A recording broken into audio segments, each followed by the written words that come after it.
I'll just show you a small demonstration. Rohit, did you do your work at home yesterday? You went to the West Indian. That's right. Not about my work, about your work. You're the West Indian. Anything else like this? Show you a small demonstration. Go ahead and do me so far. This is from yesterday. Alright? Why have you given it so far?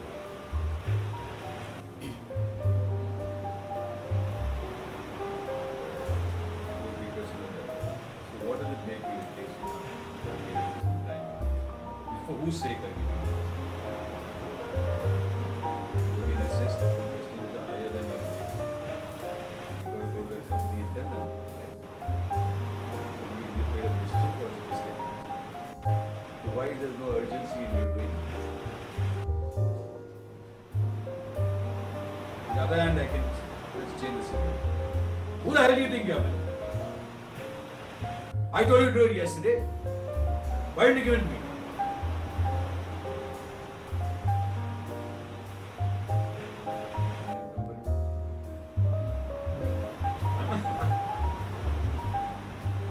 Are you? नहीं करता.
Should I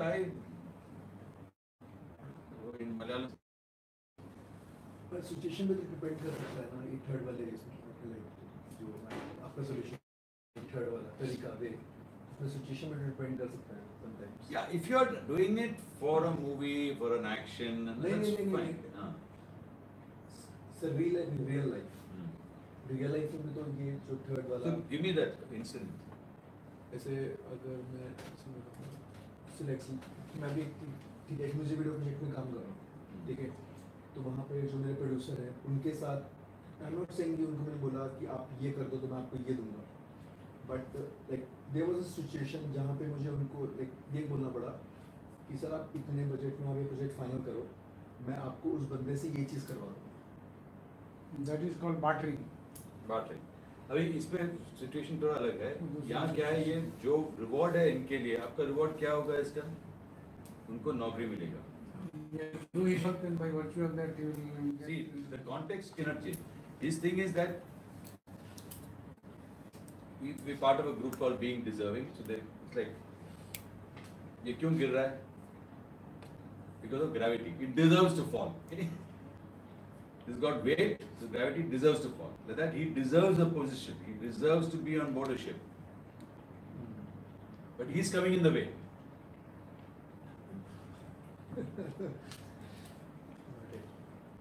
You with me? Yeah. So that's the context. So in ruthless compassion, the context is I'm committed, he gets on board the ship. Whether I have to strip him naked today, he has to get on board the ship. That's what a coach does to a Player. player. So are you ready for that coaching? The husband and wife never try this. Husband is never a wife's coach. Okay? Husband role is different. You're never your wife's teacher. The problem starts when you do this. Why husbands used to get married to women who are very weak and low? Because she could keep advising and make the woman wrong. It's very difficult for many men to get married to a girl who's equal to them.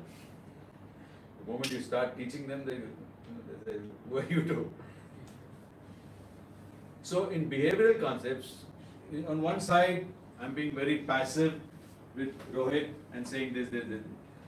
I will not get the desired results. And then I said, why is this boy not giving me the results? Okay? On the other side, I'm being very aggressive with it. And naturally, usme bhi, after some time, he'll do, maybe out of scare or fear, he'll do things for me and get things done. Similarly, but the third part always comes from commitment. So this being is of two types. One is being on purpose. Purpose is he should get on board a ship. And the second thing in the being is being a possibility. That I am compassionate to it, but I'm ruthless. And what's required in a marriage now is this aspect that we are ruthlessly compassionate towards each other. My wife is ruthlessly compassionate. I'm diabetic and she ensures that come what may, I'm not going to let you die before certain particular age.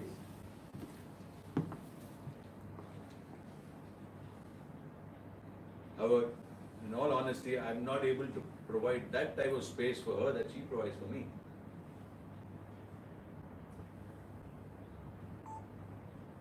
So if you're a spiritual being with a human experience, you should be able to act in these domains.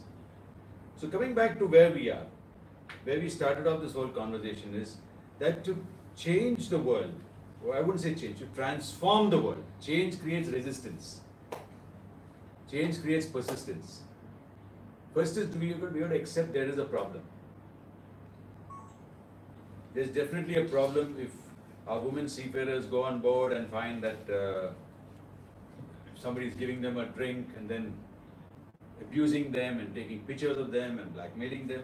It shows something wrong with our side. Okay. There's definitely a problem if one woman finds that 8 people are after her on board, even though she's in a position of authority. There's definitely a problem, another problem we discussed earlier. If 2 peers, one woman, one man, can't be seen in the same light as 2 men in the same position are behaving with each other. I mean, in organization, sure it's happening. So why can't a chief officer second year's relationship, a professional relationship, why should it be misunderstood? There's definitely a problem if a chief engineer feels that you're a girl chief officer, that's why you did this problem. That we can't look at it functionally. Okay? So bodily we are different, we value that difference, that's a different thing. But functionally, when you say a chief officer, whether it's a male or a female, a man or a woman, she's supposed to perform the functions of a chief officer. We can't look at her as a girl chief officer. I'm taking orders from a girl. You agree with this one? Yes. Right? So, in order to change the way of thinking, we have to create words, and that words have to be created into a law. So there's the Prevention of Sexual Harassment Act 2013. Unfortunately, the Indian, so you can share this book, we got over 5 copies they printed, and just go through some aspects of this. So there's been a small change in our structure in the afternoon. Mr. Nancy D'Souza was the advocate. He is stuck up in the High Court and he's apologized he can't make it. So I'll just go through with you. Just to give you a background, in 2013 when this came about, both of us together created a program on Prevention of Sexual Harassment Act for the MASA members, and we conducted this program quite successfully. We trained over nearly 200, 300 people there. The genesis of this law, subsequently we can find that this is a recent publication in November 2015, the Prevention, Prohibition and Redressal Act for Employers, Institution, Organizations, Internal Complaints Committee, Local Complaint Committee. Okay, so we'll understand all that. And so this is not the law, it's a handbook on that. So I thought, and it's available on that site, so please don't take this away, sir. You can go and download from the site or read from the site. So we have Madam Menaka Sanjay Gandhi, who is the Minister of Women and Child Development, who has given a message here. Please read out that. With improved access to education and employment, millions of Indian women are entering the country workforce today. Many working women face sexual harassment in the workplace on a daily basis. It is crucial, therefore, that in the country we strive to eliminate workplace sexual harassment, since women have the right to work in a safe and secure environment. It is the responsibility of every employer to ensure safety of women in a work environment and improve their participation. This will contribute to the realization of their right to gender equality and result in economic empowerment and inclusive growth of the nation as a whole. I am pleased to present this handbook on sexual harassment of women in the workplace. It provides key information about the provision of the Act in an easy to use and practical manner. The handbook has been developed with the aim to ensure that the citizens of India are aware of the rights and obligations in terms of creating safe work environment for women. The Government of India is committed to promote gender equality and women empowerment across every sector. This handbook reflects our commitment to empower women as economic agents and improve their ability to access markets on competitive and equitable terms. I am confident that this handbook which advocates and imposes rules that laid out in the sexual harassment of women in the workplace, will be beneficial to everyone. The practical and user-friendly procedures outlined in the handbook will be useful. So I'm reading the handbook for the first time. We used to actually go through every aspect of the law. So in a nutshell, I'll tell you that there was a very important case called Visakha case, which was the genesis of this. You can see on this page here. Yeah, we just read this out. The contents and fundamental rights guaranteed in the Constitution are sufficient. All facets of gender equality. Something is cut here. The meaning and content of the fundamental rights. The meaning and fundamental rights guaranteed in the Constitution of India are sufficient amplitudes to encompass all facets of gender equality. Okay, so gender equality is Chief Justice J.S. Verma, Supreme Court, where the Visakha versus State of Rajasthan. This is the famous case of which is the birth of. So every time a major law has to be changed, you understand, when the Titanic happened, what did you get? Solars. Okay, when Torrey Canyon happened, you got Marco. When Visakha happened, you got the Prevention of Sexual Harassment. Okay, so you need to be sensitive. Now, unfortunately, the situation on board ship is that you are living in a multicultural, multi-flag, multi-thing environment. And so the Government of India, does it have a right over a Panamanian ship? In a way, what this has prompted me to do today, and I'm making a commitment, I'm going to rewrite this thing so that we can use this law. Okay. So the Panama flag has a right to do that. I don't have any right to Panama, but India recruiting our place companies need to put this across. But I don't think that thing is in place. So to change practices, we need a law. We need training programs to enable, make people responsible. That's different, but we also need a law. So let's start off with this. Why don't you start reading this thing now? The introduction. In any document, the introduction and preamble are the most important pages to read, okay?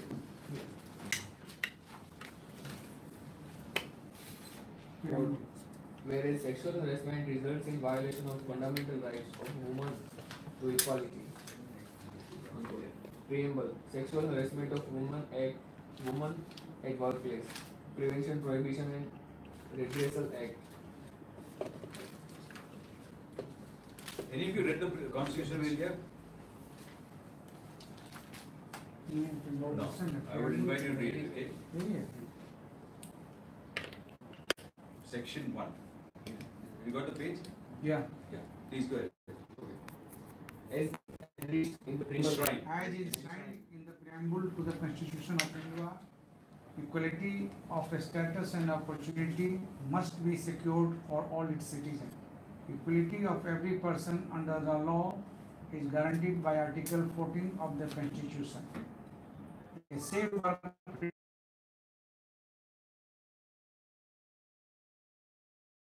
equality and personal liberty is contained in Article 14, 15 and 21 of the Indian Constitution. So just give you a thing. Now, the Constitution, the IPC talks about Section 498A, etc., which is more to do with marriage and various other things. But they did not, the IPC didn't have anything for the workplace. So this is mainly with the area of workplace. So whether on board ship, whether in any organization. Offices. For example, now there are two women over here, and they've come into a training.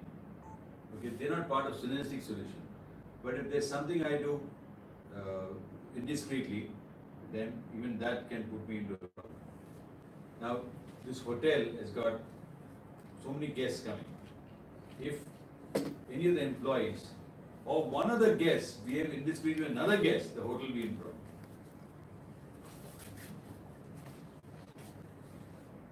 So they're supposed to have a prevention section as policy here right now.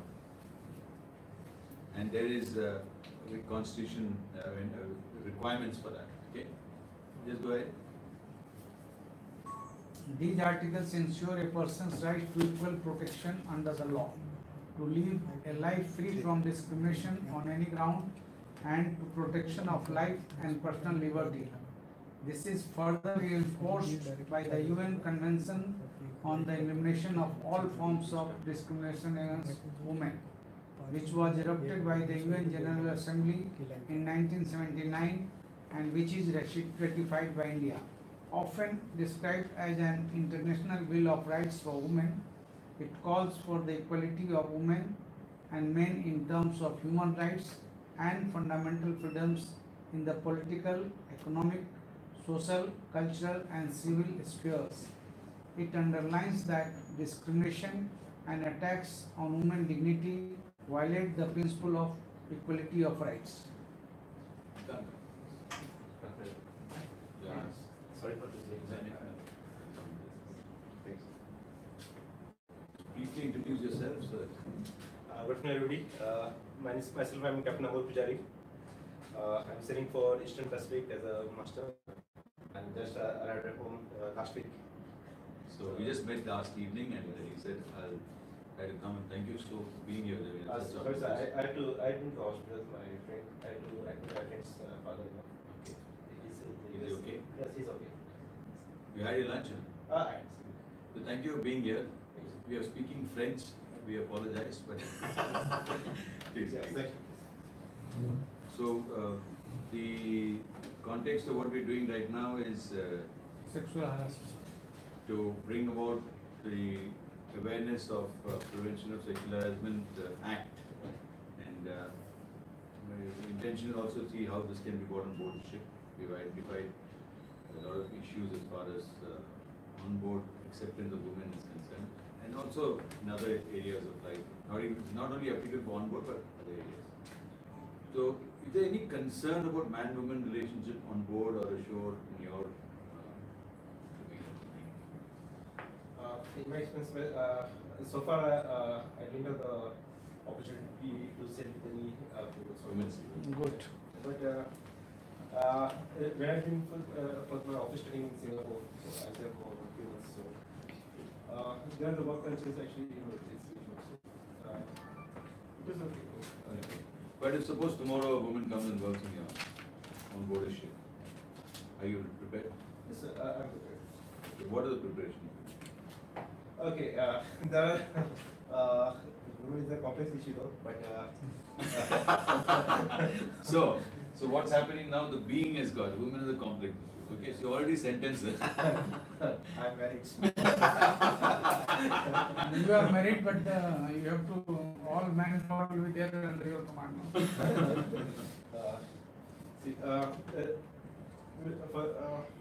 first of all, there are two factors. One is the physical and the other is the emotional. Although we don't consider women to be less physically, but there are certain issues that which are inherent, which we need to adjust at certain times.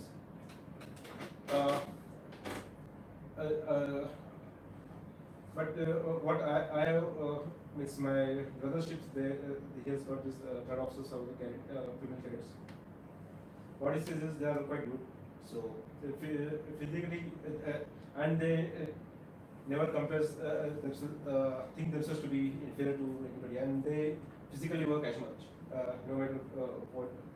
So that's one part, and the second thing is emotionally. Emotionally, working with men is totally different. We have got all men on board.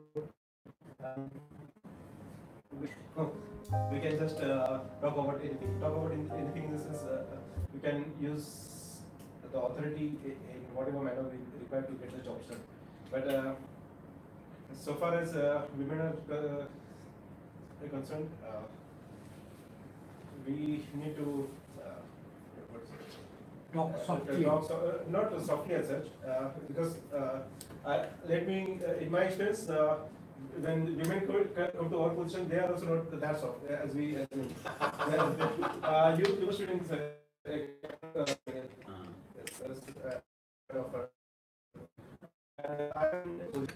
they are.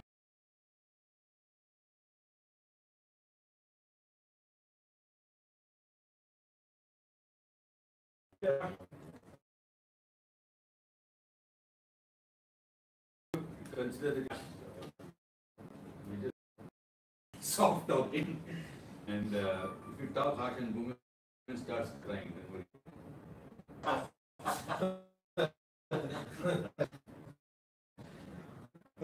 See, it depends normally on what. If it's a professional issue, maybe for the timing we can mellow down a bit and just explain to her. But it's okay for your woman cries in front of you. See, Captain Grizzly in Anglo-Eastern Academy, you are Around 600 or so. okay, and you have this act of prevention of sexual position. But suppose a student of yours is not performing and you're telling her something and she starts crying. That's a bit catch-22 situation. Okay. And we are having one lady representative. So if I have to tell, I have to tell in her person. Because she doesn't understand.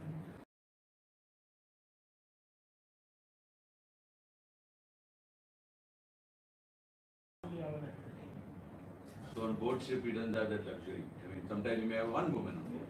We need to look at that. But so coming back, the reality as we see it, men have been developed more logically, okay, and women have been developed emotionally. And because they develop emotionally, they have more access to spirituality than you have. So they have various powers which are there, and the man hasn't been developed emotionally. So we are looking at it as Is it okay for you if a man cries? Seldom. So men are not supposed to cry. That's the conversation we have, isn't it? The man cries. I just say, Seldom. We do have some. You go to the bathroom, Men do. No, no. So sometimes they need to express, and sometimes they just come and just an outburst and then they start crying. You just find this especially with the junior officers, crew members who are at time and again afraid to express, but at the open up to you, but at the last one just give up, and this is the only resort they have to cry and then express.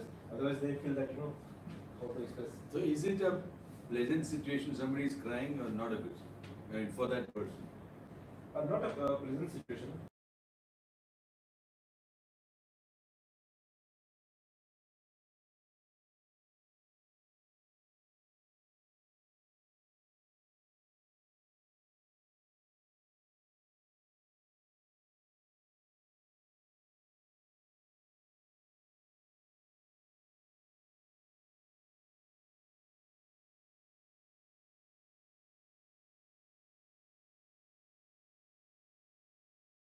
Emotion, the feeling. Maybe just make you understand this because it's very important in how we're going ahead. Even when they came, I explained this back then. So for me, in handling human relationships, so a synergistic solution is into there's hardware, software, and humanware. We are into humanware, right? So humanware fitting into the hardware and software. So as technological advance take place, we believe we have to strengthen the humanware to deal with it. So this humanware is a combination of body, mind, and intellect, or the body, mind, and intellect.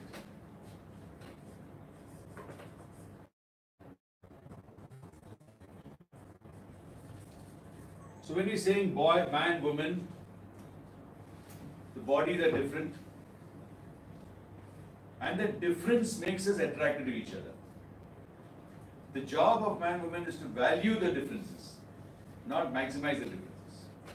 That's synergy. Okay. The mind, both have got the same mind, but what the society has conditioned is that the women are more emotionally nurtured, whereas the man is more intellectually, the logical part. This is the unfortunate design which is out there. Because of our past history, then how it's come out. But today is a day when technology has enabled them. So women were challenged intellectually, and technology is now an enabler for them. So with technology and the emotional strength, they will be much superior in various aspects of monitoring and say an autonomous ship or so. Whereas man is more into thinking, analyzing things, and we have suppressed our emotions. And that's not a very healthy situation. Okay? So in a way, this has been castrated, this aspect of us. So it's good that when people are crying in front of us and taking their thoughts out, a woman cries more easily because that's how she's programmed. And we need to be comfortable with that. So what we would suggest is have exercises where you actually have a woman coming in front of you. Can any of you cry in front of you? Cry? Or you want me to shout? And work on that. Work on that part that when even when you're crying. So when a woman is crying, what I have seen, what I do in my women in my life when they cry, is this is Ajay, and this is that person who cries. I'm not uncomfortable at all. I keep the purpose of why I'm having this conversation above me. I keep the purpose, sorry, in English. I keep the purpose. this with them, you will be more comfortable. Thank you so much. The purpose of why I'm having this conversation with her is more important than me. The purpose of having a conversation with Rohit is more important than me. Okay, so we call that ability to do that spirituality leadership. So you as a master, your purpose is take the ship safely from point A to point B with safety of life, property, and environment. You are just a timekeeper. But being on that purpose, and when you speak to her from that purpose, I promise you, you will only make it. That's it. And this is the same thing goes in marriage. So marriage is here. Or any relationship. Where the marriage is much bigger than you and me, you and your wife. No, marriage is not an entity. It can only be measured for the results of the marriage. By your children, how they perform, how well they have done in life, by the assets you have acquired, by what you have done for the society, what value you are giving in the future. That's the indication. So marriage is not like woman's shape or a man's shape, but it is there. Then can you see the purpose of a ship? You can't see the purpose of a ship. But captain's job and chief's job is to keep themselves below the purpose of the ship. Yes or no? Yes. So there's leadership, there's leading, and there's leader. The leader's job is to keep himself below the leadership. Leadership is the purpose of the ship. So the leadership of marriage, what do we say the purpose of marriage was? The human being, it's a human law. It's not God-made law. Why would we create marriage? The children. To train the children to bring offspring and build evolution. That's the main purpose. So the question I'm asking, if you are asking me the relevance of marriage is, that's what we as a society have to answer. If now I don't want to have children, but I am really passionate that there's a, in Dharavi, in that area, there are many children who are born who need my care. It's perfectly fine, I go and adopt them and take care of them, even without marriage. Right? But then if there's my child, Mera generation, or some people have 7 generations, I have made money for my 7th generation from now. मेरा खून है. My blood, yeah. नहीं, खून अलग है, but this is another area. वही child मेरा खून है. That, like I told you about that big poster in the matriarchal family in Kerala I showed you, where Ambani house I've been to recently. There we saw that 180 of the whole siblings and everybody, and they all joined together Our descendants. in different color coding. So this generation was in blue color, all wearing blue, 20, 30 family. Here this is, and whoever could come. So you have a nice picture with blue, red, the thing, beautiful color coding. Look at that. It's a whole family tree, and they all got together. A couple of them are seafarers also. So this aspect of that could be one aspect of life, or it could just be from like a trust. You want to bring up children. You want to just, so when you do that, you may just adopt all those children, and so that would sort of decide. So it's a very personal decision, and how they want to do it. Like my daughter is very clear. She's married. She doesn't want to have children of her own. She's going to adopt. She said that she wants her mom and dad to look after the children. So the rules are very clear. Okay, so does that answer your question about the marriage part of it? Now, when we come to on board the we are looking at this Provincial Sexual Harassment Act, and we need to adopt this on board the ship. So one of the reasons of calling you this is one copy I needed to give this to him. Okay, and we see how we work together, see if we can bring this together, and through company of Master Mariners, I want to make a proposal to the DG Shipping that what should be done, because we've done a survey with many women who are sailing and find that as per their perception, there are a lot of things going wrong, and many of them don't want to sail, which is not a good situation. That means we are not prepared them for. Okay. So with that context, let's just read the content of this. Let's read the content of this. So we just, if you look at the second paragraph, sexual harassment constitutes a gross violation of women's rights to equality and dignity. It has its roots in patriarchy, and its attendance is the perception that men are superior to women, and that forms of violence against women are acceptable. Okay, the patriarchal system. Many women protect the patriarchal system.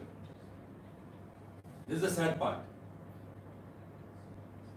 So I really want you guys to understand the matriarchal system, where the women, the assets, everything has been protected. Or is there a system where we can combine the two things? I don't know.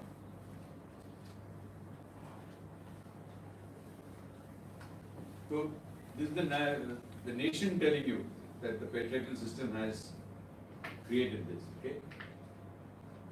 One of these is the workplace sexual harassment, which views various forms of harassment as harmless and trivial. Now this is one of the main reasons we created this course, that many things which we do are harmless and trivial. Like I said, sending pornography to my colleague who's married and his wife sees that pornography, she can sue me for dividing their marriage.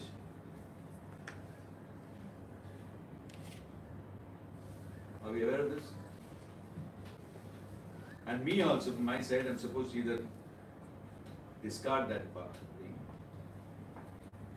Or if it's an agreement between me and my wife, that's a different issue.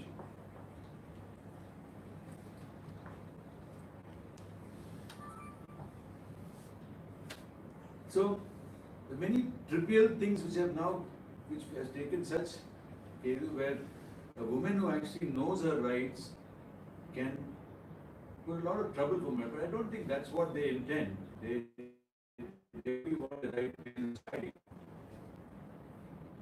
Often is the excuse as natural male behavior and harmless flirtation. Which women enjoy. That's what we believe. Contrary to the possession, it causes serious harm and also strong manifestation of sex discrimination in the workplace. Not only is it an infringement of the fundamental rights of women under Article 19 of the Constitution to practice any profession and to carry out any occupation, trade or business, it erodes equality and puts the dignity and physical and psychological well-being of workers at risk. This leads to poor productivity and a negative impact on lives and livelihoods. To further compound the matters, deep-rooted socio-cultural behavior patterns which create a gender hierarchy tend to place responsibility on the victim, thereby increasing inequality in the workplace and in society at large. Now, most of the women we surveyed who are sailing, I said they don't want to sail with Indian officers and crew.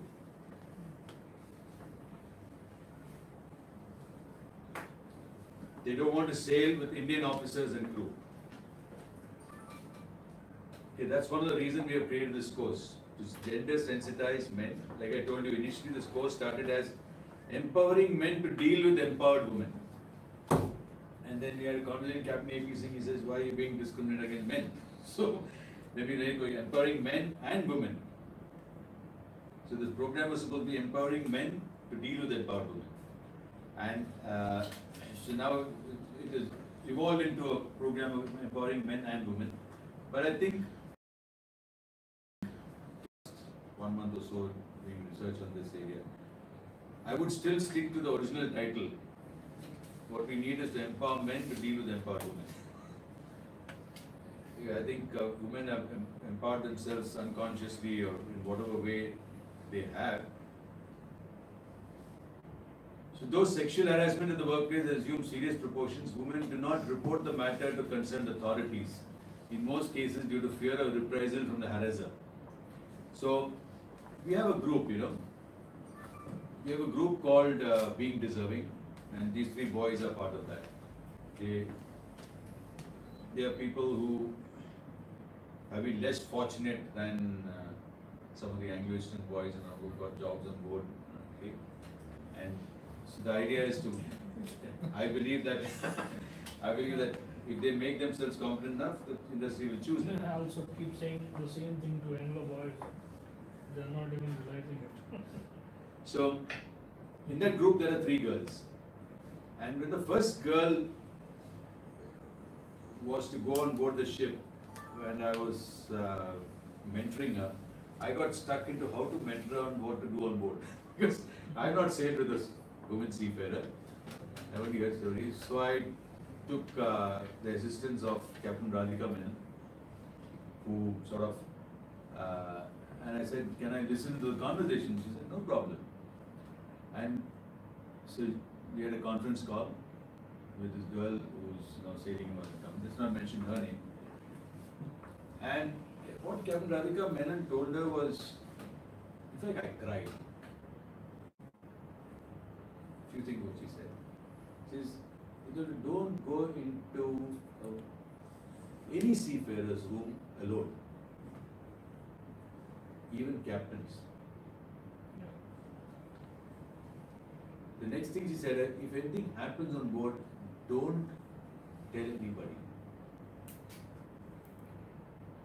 Because you are compromising future women seafarers' employment.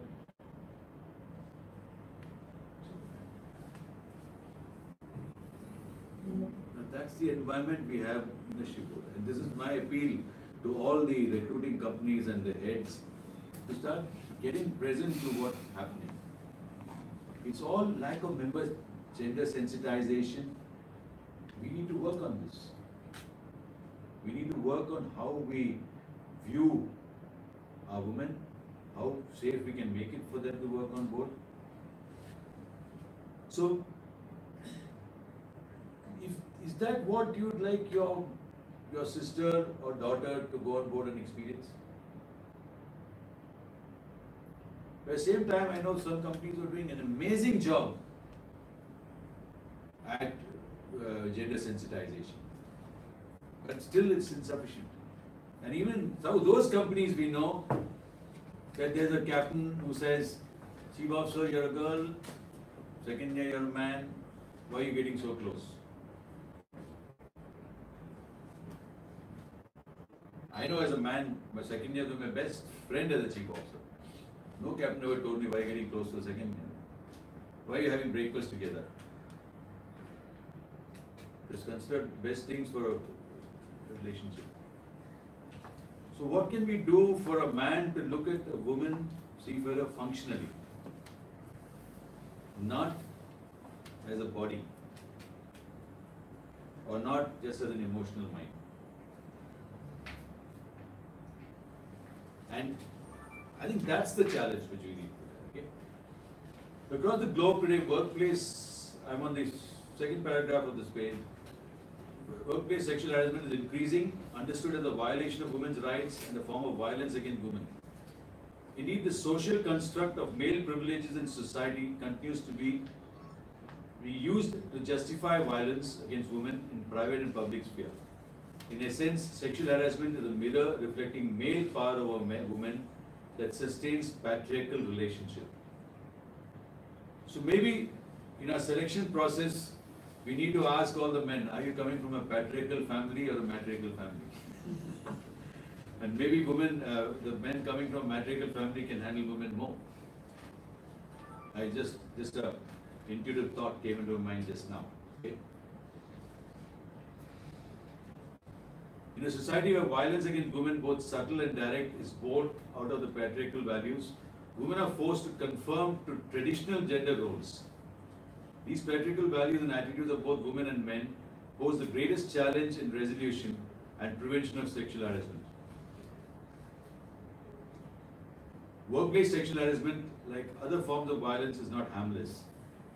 It involves serious health, human, economic and social costs which manifest themselves in overall development indices of a nation. So consider the case of this woman on board a ship. She has gone on board, made friends with a few people, and though there is a drug and alcohol policy, but somebody has smuggled some alcohol on board and they've given her alcohol and then exploited her. And even today, they are taking pictures of her and trying to blackmail.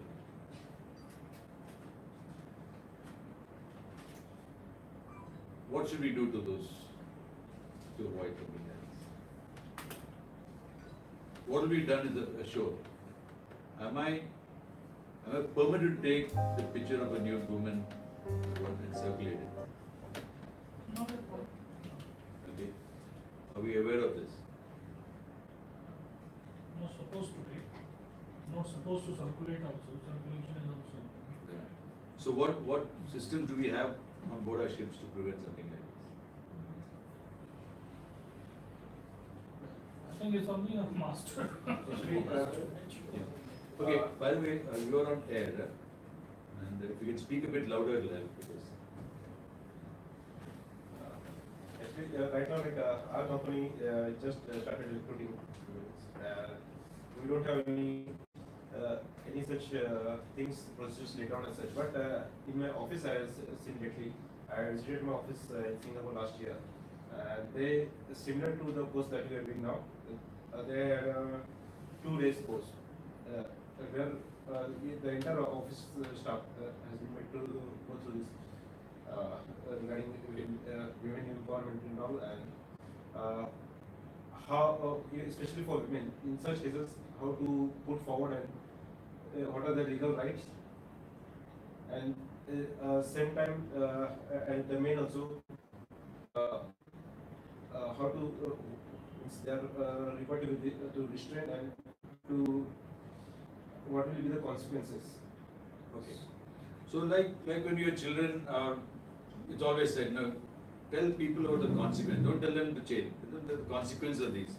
Maybe we need to educate people that these are the consequences, and that will make them serious. Like when I say I'm sending pornography to my best batchmate or friend, and that pornography can create a problem between the batchmate and his wife, and his wife can even sue me, is the consequence. Maybe this process will stop. Okay?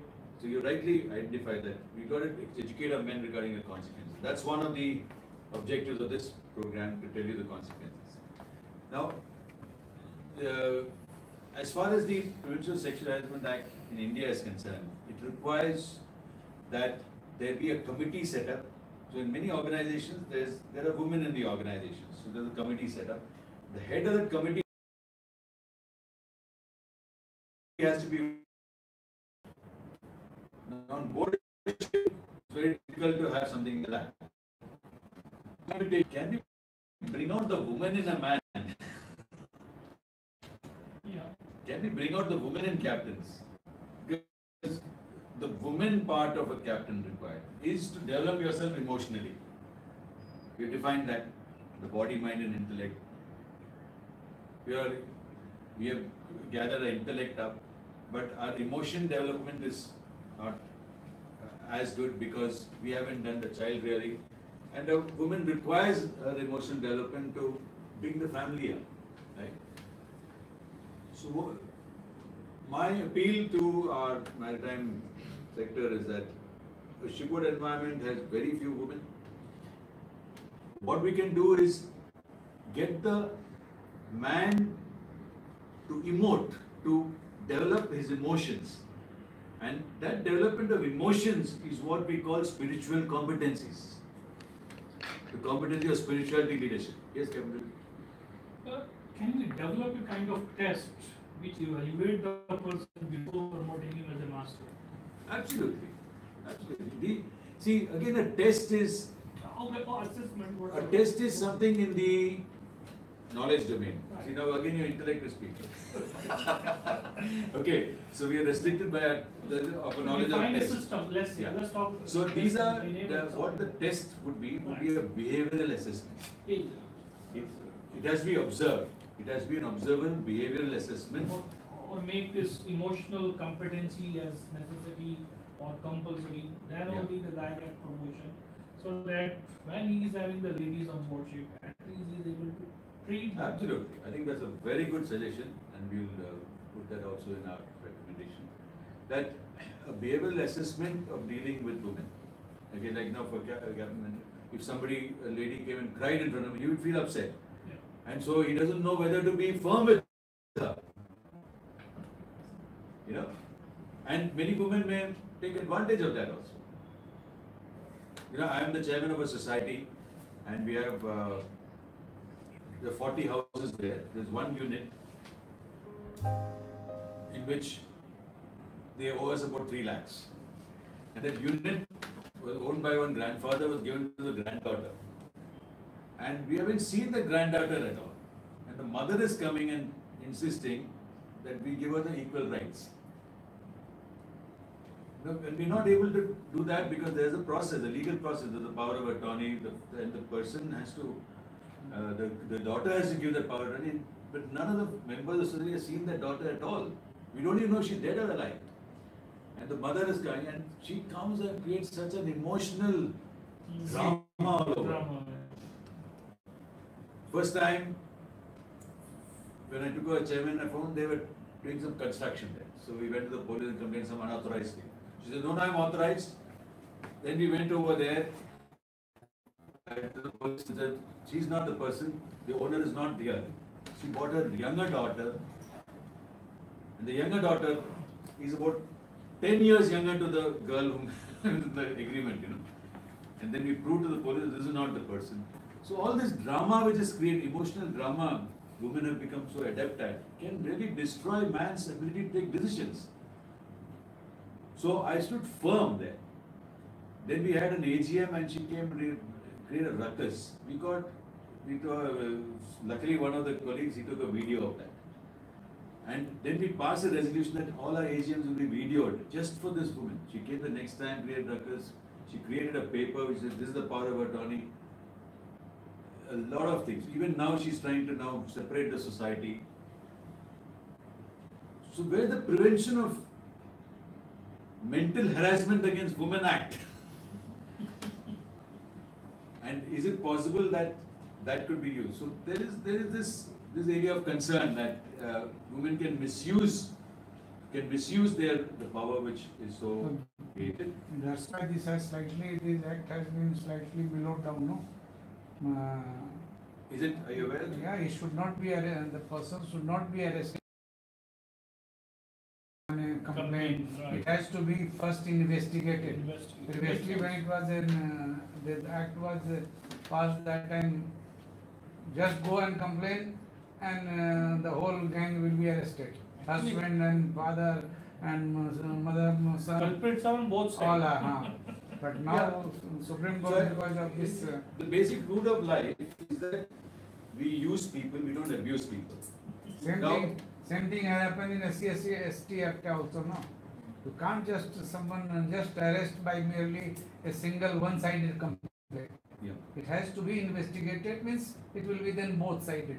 So the act here, the act has a provision that there's a committee, the head of the committee should be a woman, there should be the other woman in the committee, etc. There's very less space for men in that. And there should be a social person also part of the committee. Okay? And if any workplace that is assured, even if a sales girl is coming to my office and one of my employees misbehaves with her, or she experiences misbehavior, she can complain. Okay, it's not only for my employees. So there's a lot of power given to women in this. Maybe even women don't know about it.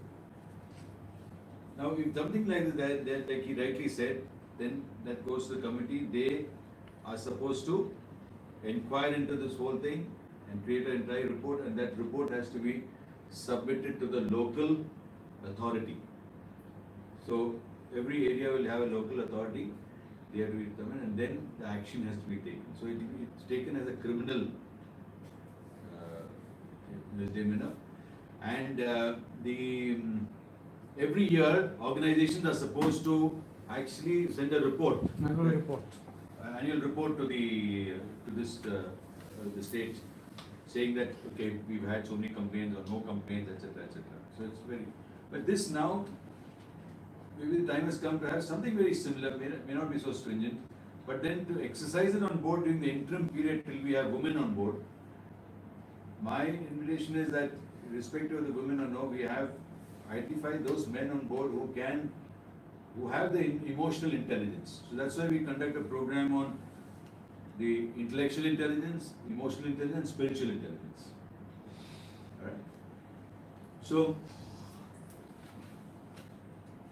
in a way, after hearing Captain A.P. Singh's version today of how women have developed themselves in a psychic way and have that power to create, I understand why this program is more understood more by women than with men. Because men look at it so logically, and there's more acceptance for this book on spirituality leadership by women than men. Earlier I was making men wrong, now I'm very sad for them. I mean, I'm being very sorry that they have not developed themselves, and is their lack of education which is creating this. So, the Sexual Harassment of Women at Workplace Reversal Act 2013 was enacted to ensure safe working practices for women and to build up enabling work environments that respect women's right to equality, status and opportunity. An effective implementation of the Act will contribute to the realization of their right to gender equality, life and liberty, equality in conditions. The sense of security at a workplace will improve women's participation in work, resulting in the economic empowerment and inclusive growth. So one area which on board ship we need to make is to ensure that we have a secure place for women to work. So there's this case in one of our research, we find that the girls are going on board and sometimes they have to use the working outfits from ship, and the working outfit is not fitting them, and that's becoming very embarrassing for them. Plus the work has to be done, so the men are having a good time because the working outfit is making them look ridiculous. Now, according to the Act, even if you ridicule them, and then that's called sexual harassment. Okay? So, there's a lot of things we need to do on board a ship to make it compatible for women to work. The full scale of the problem is not known given the difficulties in documenting the experience of those who have experienced workplace sexual harassment. However, available studies on sexual harassment show that it's certainly prevalent in India today. Like I told you, and I repeat, most of the women interviewed say they don't want to sail with Indian officers. So there's something happened amongst Indian seafarers which seem to be depriving them of the ability to handle women properly. Is this because Indian men are not much exposed to how Indian women behave? No, I think it's. See, we are exposed to how Indian women behave, and we are definite that we know this is how women behave. It's basically the patriarchal system which has happened. Psyche. I believe 200 years back this was not the case in India. 200 years back, women were one of the most respected. Psyche need to be changed or transformed. And somehow our education system changed, where a lot of education system was only on the left brain development, on the logical part, and not on the right brain. Okay, and a lot of conversations are created, like, men don't cry, things like that. But if you look at some of our mythological figures in the past, the women were so powerful and the men were also equally, it's an equal relationship to a great extent. Yeah. But this patriarchal system has somehow been encouraged in a certain area. Maybe even the patriarchal system had wonderful systems in place to develop both man and woman. But something has been removed from the syllabus of family life. And this has happened. So the matriarchal system, I told you, is a very powerful system where the assets are mainly given to the woman, and the elder's uncle looks after the thing. And we find that there are various cases where these systems have sustained families for hiring. So in the ancient Indian system, there was this need for a grandmother, grandfather. They were the psychologists. There's no psychology in Indian context. And they used to tell the children how to behave. So if a child had a problem, they used to go to the grandfather, grandmother and say, this is what I'm experiencing, this one. And they would say, no, so this is how, the system is all broken up into units. And to a great extent, these separated units from the family could also be creating this. So people are not speaking about it, people are not sharing, and that sort of becomes a burden on them. So men, when they talk separately, when they in groups, when they hang and talk, there are many men who would agree that marriage is not going to be, that you've seen that post which comes, get married, happiness is not the only thing in life. There are many men who self-pity, who believe they are victims of marriage. And in a way, I've been through that phase too. And certain education programs have empowered me to understand who I really am and how I was causing the matter for that. So, the conversation, bringing men to speak. What are they spoken? The first page which you showed that only what the men have spoken earlier. The lot which you have spoken. Including a fact that the woman says, okay, khana khaya ki nahi? Mother says to the child, khana khaya ki nahi? And the son feels, why is she bugging me? Why is she after me? So the gender sensitization here would include where man is concerned to help them understand how a woman thinks, help him understand how he thinks, because we have sort of decided, we have said this is how we should be, and that compartmentalization that which you are creating for that man is where the problem could be. And if our parents and brothers and sisters are going to keep doing that, then there's no solution here. So he needs to come out and speak. So I think that the Me Too movement which is in US, there needs to be a Me Too movement for men also. A Me Too movement of what is in mind, why is it like this? We've all been victims of this where, beta is not good enough, he can't tame his wife. We've all been victims of this. So, kind of answers the question, but yeah, it's a problem which we have to collectively bring up as a society. And so, under this, so just to share with all of you, once again, Lancy was supposed to take this session. He's got held up in the High Court, but if you all do want, I can arrange for him to come and meet you, or can have a conference call and we can share anything which you really would like to understand about. But this is a very wonderful handbook which has been prepared, which sort of, let's say, we look at the chapter 2, who is an aggrieved woman? This is very important. Who is an aggrieved woman? The Act recognizes the right of every woman to a safe and secure workplace environment, irrespective of her age or employment, work or status. So don't think that a 70-year-old woman working for you cannot, right of women working or visiting any workplace, whether in the capacity of regular, temporary, ad hoc, daily wage, even your maid at home, even the maid at home, you are vulnerable to. Okay? It includes all women, whether engaged directly or through an agent, including a contractor, with or without the knowledge of a principal employer. They may be working for remuneration or on a voluntary basis or otherwise. Their terms of employment can be expressed or implied. Further, she should be a co-worker, contract worker, probationer, trainee, apprentice, or called by any other such name. The Act also covers a woman who's working in a dwelling place or a house.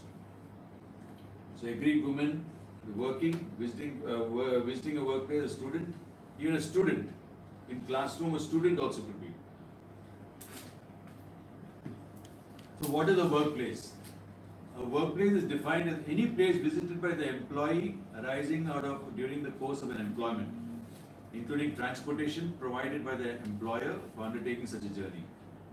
So if you're like the Uber case you know about, where you're going from one place to another and your company is providing your transport and the taxi driver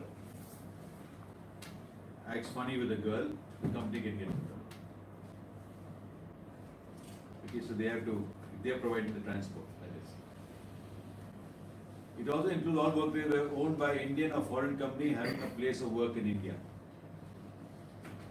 So now, this is where the Indian shipping, the Indian officers sailing on board foreign ships have not come in. But then the way to put that on the gamut is the RPS rules. The recruiting and placement rules is the only way we can put a specific control in place, and my invitation to the government would be to address this issue through that, through RPS rules.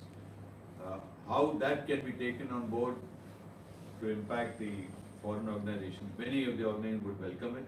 I know Maersk has already got a Prevention of Sexual Harassment Act for men and women. India is only against women, but for Maersk it is for both men and women. So a lot of places are mentioned here. That defines the unorganized sector is also included here. The unorganized sector is any enterprise owned by an individual or self-employed workers engaged in the production and sale of goods, providing service of any kind. Any enterprise which employs less than 10 workers. All women working or visiting their workplaces, such as all this is mentioned over here. Okay. So that's who's an agreed woman. Now, the most important, I'll ask Rohit, why don't you read 2.3? What is sexual harassment at the workplace? Sexual harassment includes anyone or more of the following unwelcome acts or behavior, whether directly or by implication, namely 1. Physical contact or advances, 2. A demand or request for sexual favors, 3. Making sexually colored remarks, 4. Showing pornography, and 5. Any other unwelcome physical, verbal or non-verbal conduct of a sexual nature. Go ahead. 2.4. Yeah. 2.4. Key elements of workplace sexual harassment. Very often situations that start off innocently end up in inappropriate and unprofessional behavior. It is important to remember that workplace sexual harassment is sexual, unwelcome, and the experience is subjective. It is subjective. What do you mean by that?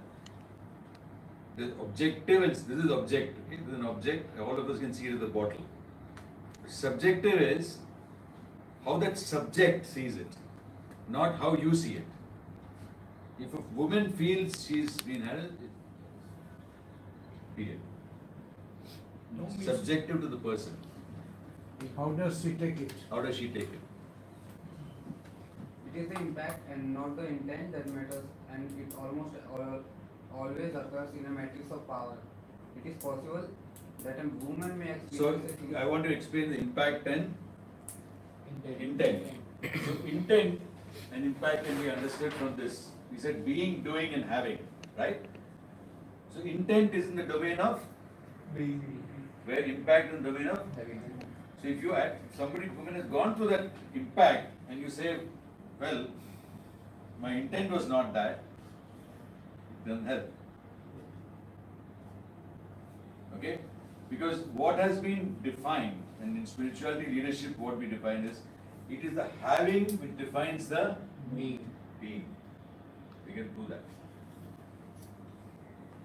If I have a big tummy now, it's my being. Okay? So I'm changing my being to reduce myself.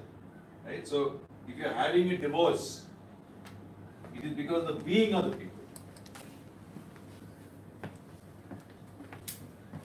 So can you get the gravity of that particular line? Yes. It is the impact and not the intent.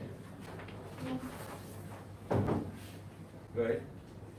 It is possible possible that a woman may experience a single instance of sexual harassment or a series of incidents over Can you speak louder, please? It is possible that Achha, why are you reading? What is the intent of your reading? See, the impact is it's very low, right? What is the intent? I told you to read, that's why, right? So now read with the intent of being the author of that. I mean, I'll ask you a question on that and you have to pass that.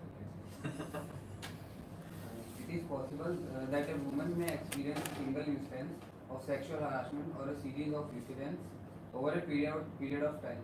It is important also to remember that each case is unique and should be examined in its own context and according to the surrounding circumstances as a whole. The following table highlights the subjective nature of the experience and the impact it may have on the person involved, irrespective of the intent of such behavior. To enable prevention of sexual harassment at the workplace, it is critical to recognize and differentiate between welcome and unwelcome sexual behavior. So when you say welcome sexual behavior, how this works is, we have said in spirituality leadership, we say watch your thoughts, they become your words. Watch your words, they become action. Watch your action, they become habits. Behavior ऐसा नहीं बनता.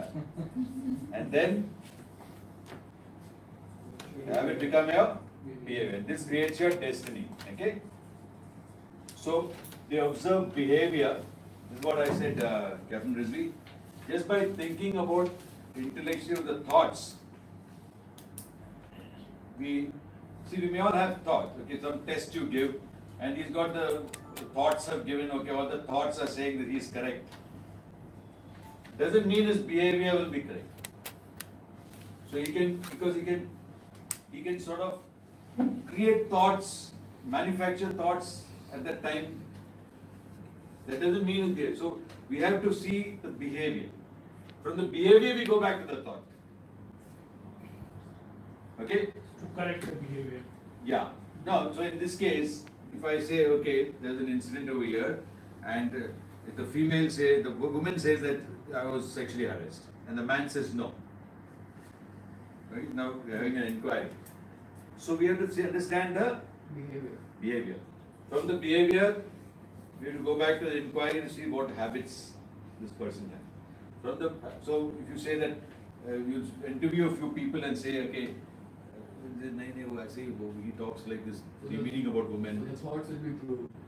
Yeah, and from that, okay, the action, the word, thoughts will be true. Okay, so this is a domain of intent. This is a domain of having impact. Right. So to get the impact, the behavior has to. We go backward integration. This is what we do in the human element of root cause analysis. Go ahead. So unwelcome and welcome behavior, right?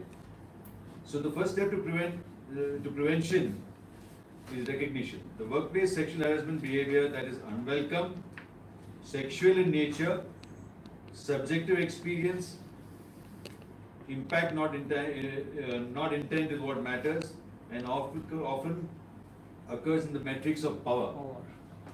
Okay, the power means the authority. So in any working area, there's a responsibility, authority, and accountability. So we've given this person the power to be captain, or this power to be chief engineer. Whereas another person is the rating. The way you look at the sexual harassment will be different, because if it's in the position of power, it's much more severe. Okay? So,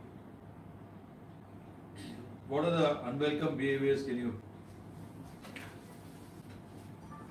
Unwelcome behaviors.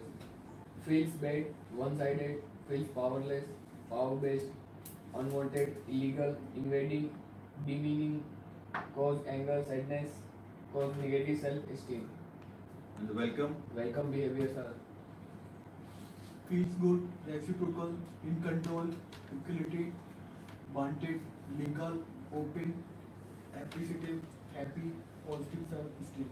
Alright, so what type of behavior from authority will leave people feeling good, reciprocal, in control, equality, wanted, legal, open, appreciative, happy, positive? Aggressiveness, or a passive authority, chocolate dega, or the compassionate one, ruthless compassion. Which one? Ruthless. Ruthless compassion. And is compassion the competence of a male? Unfortunately, no. Hi, welcome, welcome. Please. Come on. Please stay here. You can use this. So we have.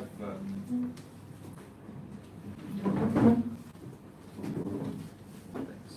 Full house now. Full house. We have Sunidhi there and what's your name? Kritika Matrika. Kritika. You also see? Yes. Okay. Sailing as? The lecturer. Wow. So we got competition. Which company is it?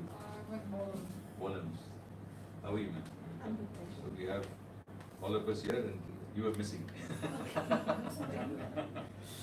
So those you know, she's also heads the first women's wing of seafarers in India, and thank you for coming. So I wouldn't be able to go back.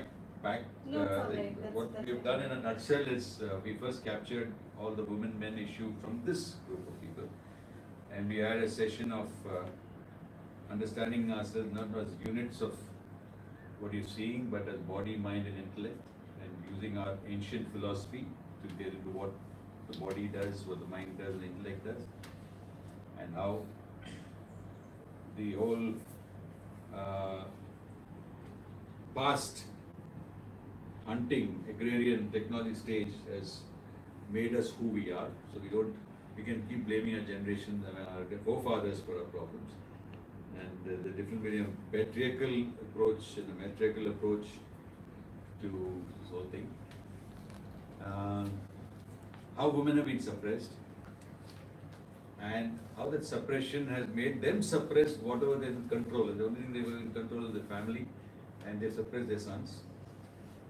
And how that is impacting the society, and that's where we are. And then now we are just going through the wonderful guide called the Prevention of Sexual harassment. Sexual harassment, of course, you must be aware of, came in Friday. But the first time I saw this wonderful book by the Government of India, the Ministry of Women and Child Development, which we're just going through to understand and make people sensitive here to what are the aspects they need to consider. And many things which what we're realizing is that what we would normally think is innocently done. You know, on the other side, we see that this wonderful book here is not implementable on board today, because you may be under a foreign flag, you are an Indian. We've done a research on some of the women who have sailed, and some of the pretty horror stories we've heard, very saddening. Captain.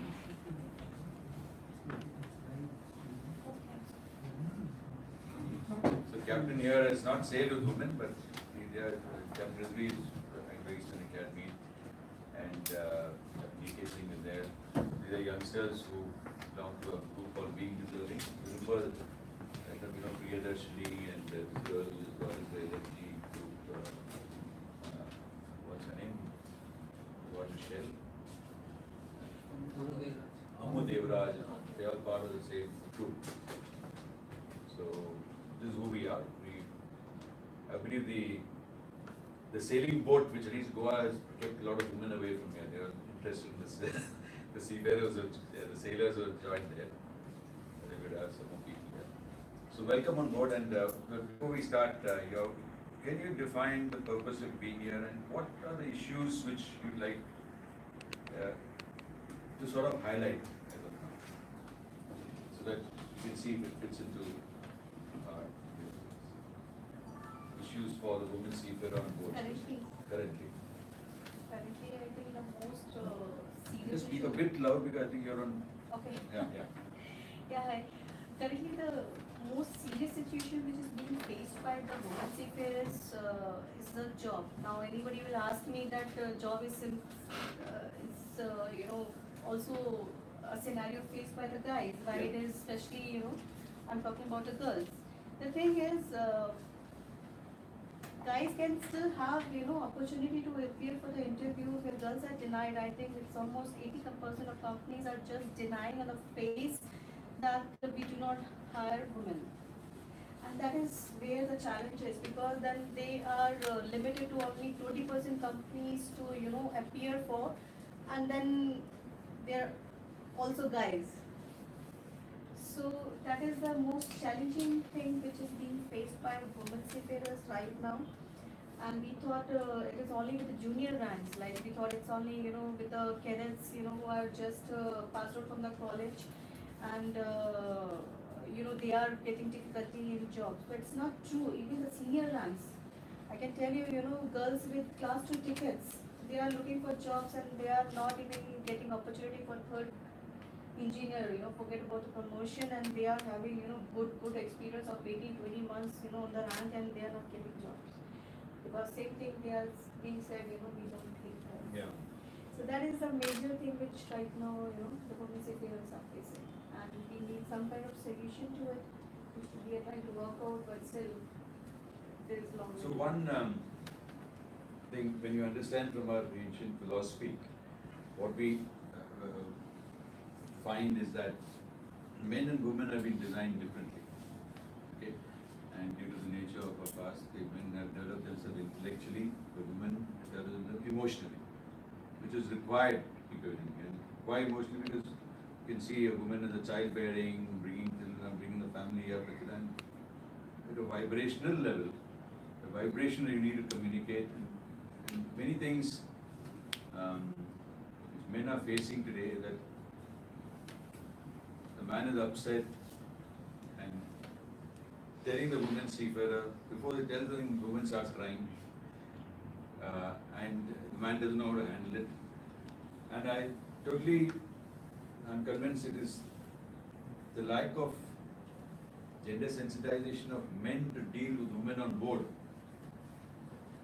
and even from a decision makers level, which is creating this thing of many of these aspects, because people are scared of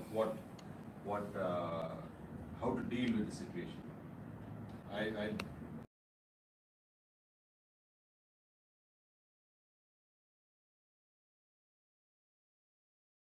entered another girl going out to see a young cadet, and just don't even go into a man's room alone. And if you have a problem, don't tell anybody about it, because if you tell the problem, then the company will not take any women at all. So it's a planning to fail situation. We are sort of creating that. And before lunch, we came into a situation where we had Shruti and we had a discussion, and she was also asking what to do about this. And the development of individuals from a yoga point of view, all aspects of developing the intellect, developing the body, developing the mind, seems to be one solution for both sides.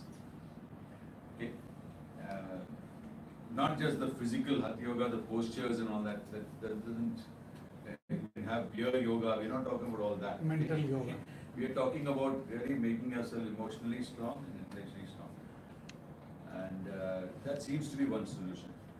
The second, specifically for men, is to understand and sensitize that since women over ages and ages have been suppressed, and this emotional, how does man deal with that?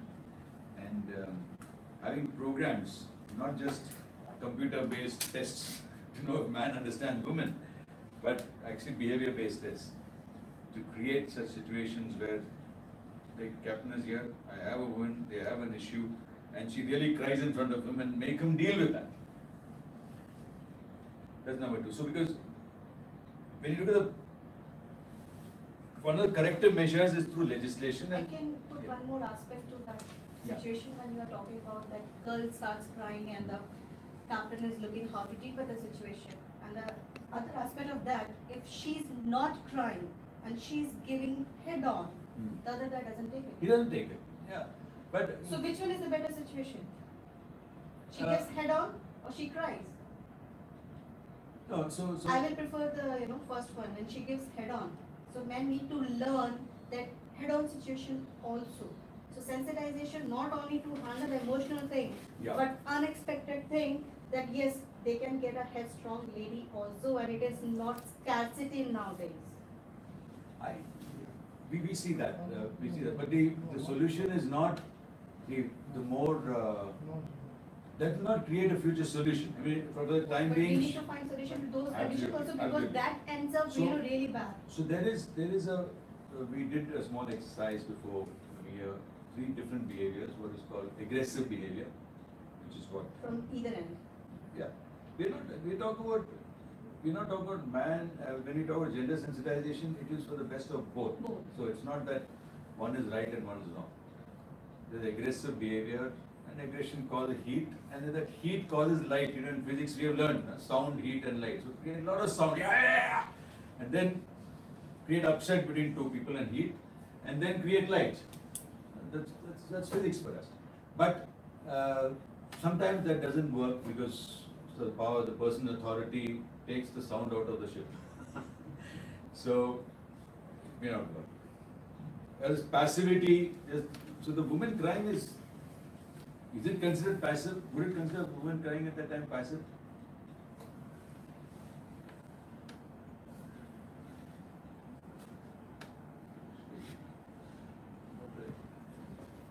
क्या बोला साहब? नहीं, आपकी कोई लड़की को you are trying to discipline the situation, okay, and she starts crying in front of you. Would you consider that she is passive at that moment in time? Or what is the conversation in your mind? Rizvi? I want the She is men. venting out her emotions. Okay. That is the But what does it appear to you? She is not You have passive. scolded your wife starts I would crying. say No, that. she is not passive. No. Forget the other girl. You scold your wife and she starts crying. She is not passive. She's What? trying to convince. Actually, it depends upon first of all what the nature is. If No, what is the impact on you? See, the best training program for us In will our be our language- wife and our children, our mother, right? In our language, it is called emotionally blackmailing. I want to get that from you. That is a correct word, but See, we should not so- tell in general. Also, on your own busting can be. When in ship term, we should not tell, but when we talk to wife and all, So you consider it emotional It blackmail, amounts and to- many men would consider it emotional blackmail, right? most of the time So it what happens. conversation can we have that we wipe that out from our slate and say it is not emotional blackmail? See, that's what we've done today. It is the way of being. Yes, we have to means. It is their way of being. Can you get that? We This have to is see. the side conversation men have. We have to see her point This is of the side view conversation also. men have. Yeah. Maybe we need to see why she's crying. Maybe Yeah, she's but not her- crying for the reason, Her point, no, Maybe she's being asked to do something which she's unable to do Correct. and not in her limit. That's why- she's that's- not able to She's convince. being that helpless. She's She's being feeling helpless. helpless. That's Okay. why this point I took in 2 points. If you talk about your home alone, then it is called in a lighter vein or actual term emotionally blackmail. But this cannot be taken in a ship way. Ship way we have to appreciate and understand The professional. why she is the way she Yeah, has told. maybe Why? there is some logic हाँ, behind there it. has to Maybe be what some you're saying logic. is true, but you need to find out that हाँ, is we there have to any find other out the reason? points. What is the point why she is crying? Also, if like if the woman is headstrong and the man starts crying, so what is that called emotional blackmail on the man's side too? Well, In a sense, the, yes. the environment we're trying to create here is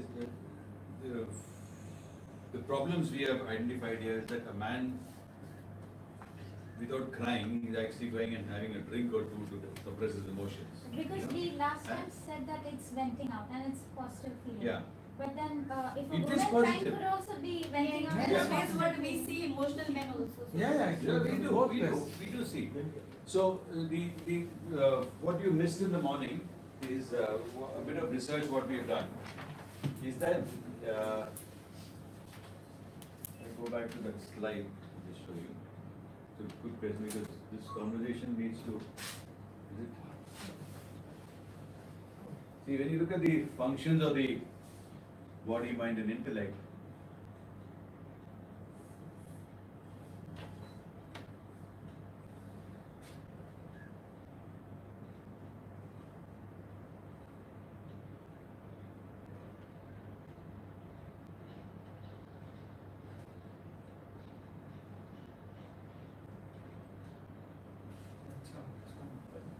So what has happened, first thing I want to say, this is not a me versus you situation, okay? This is not a me versus you situation, it's not a man versus woman situation. We are here, both of us are here to look at solutions, to look at things to, like I told, initially this program started off with empowering men to deal with empowered women. And that's a very right approach. Yeah, I totally agree, but my colleague Captain A.P. Singh made me change that. He said empowering men and women to deal with each other. So, my plea is for women to be more compassionate with men and the inability to deal with women. You know? Why we have researched for why what has happened and come to this stage is because unknown to us over the years, certain people like Mr. Darwin and many others made a lot of mistakes. You know, they said that women are supposed to be slaves, women are this thing, that thing. Then because they're childbearing, and this is how it developed. Now suddenly from the information age, things have become wiser. Okay, when you talk about wise, there was no data, information, knowledge, wisdom, so now it became wiser. So now technology has empowered you, right? Since technology has empowered you, the only way to empower men is spirituality. You already had spirituality in you. And that's why the book was written. So, how do you look at this from this context is that the body, mind and intellect. So, Sunidhi's got a body, mind, intellect. Your body perceives your organs of sight, organs of the mind feels and emotes, and the intellect thinks, thoughts and thinking. Okay. Pardon? Evaluates. Evaluation, yeah. But then that thinking, so when you see something on thought, that thought becomes a feeling. Okay, that feeling gets stored as a positive or negative. Right? So what has happened in this is that because of the childbearing and women the thing and the beginning of the thing nature, and the child couldn't speak to you, you have developed very powerful competency, the psychic competency of intuition. So when I go home and open the door, my wife knows what a day I had. You know? And I hate it. Why should she know what happened in my office? So you guys, you girls, guys, you guys, gender discrimination, you girls have developed yourself so powerfully emotionally. We are not developed emotionally. I personally have.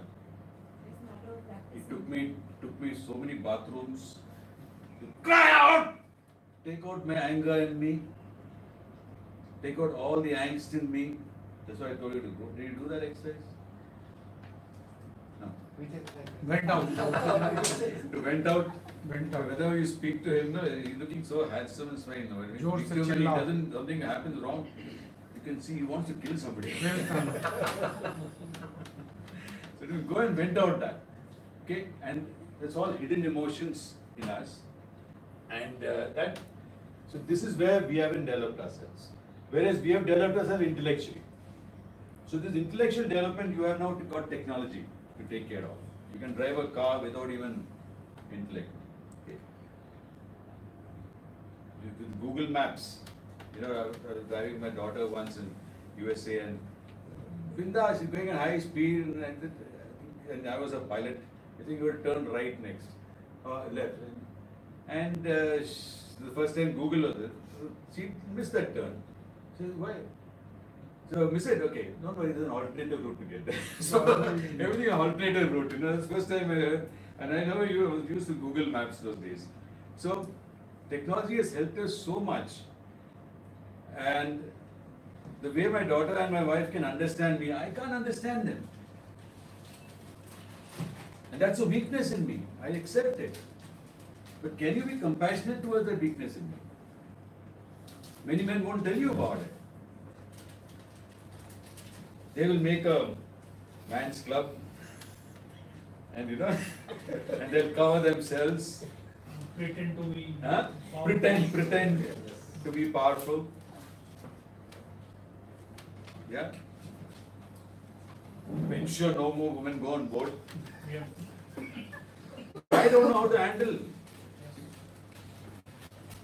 Instead of saying I need to educate and sensitize myself.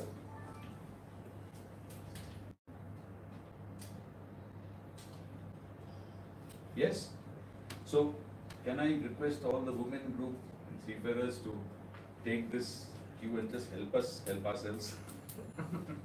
Already have So you have developed yourself so well here, and where spirituality leadership is, you also have the ability to go to the zero level and reach the unconscious and get infinite knowledge.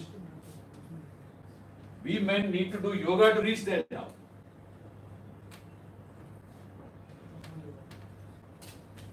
That, according to me, is the solution. Yoga, not just the different marketing yogas which are going on, but yoga of the entirety. Yoga of the body, yoga of the mind, yoga of the intellect.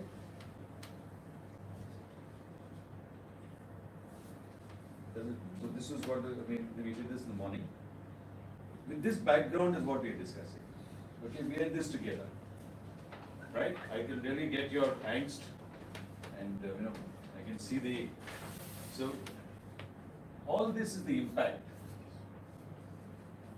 The impact being denied interviews, senior juniors not getting the promotion, command, etc., are all impacts.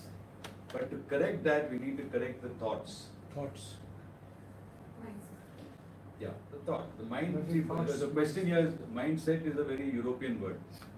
Mind in Europe is only brain. Mind in India is brain and heart. So when you say mindset to me, why you mean the heart also?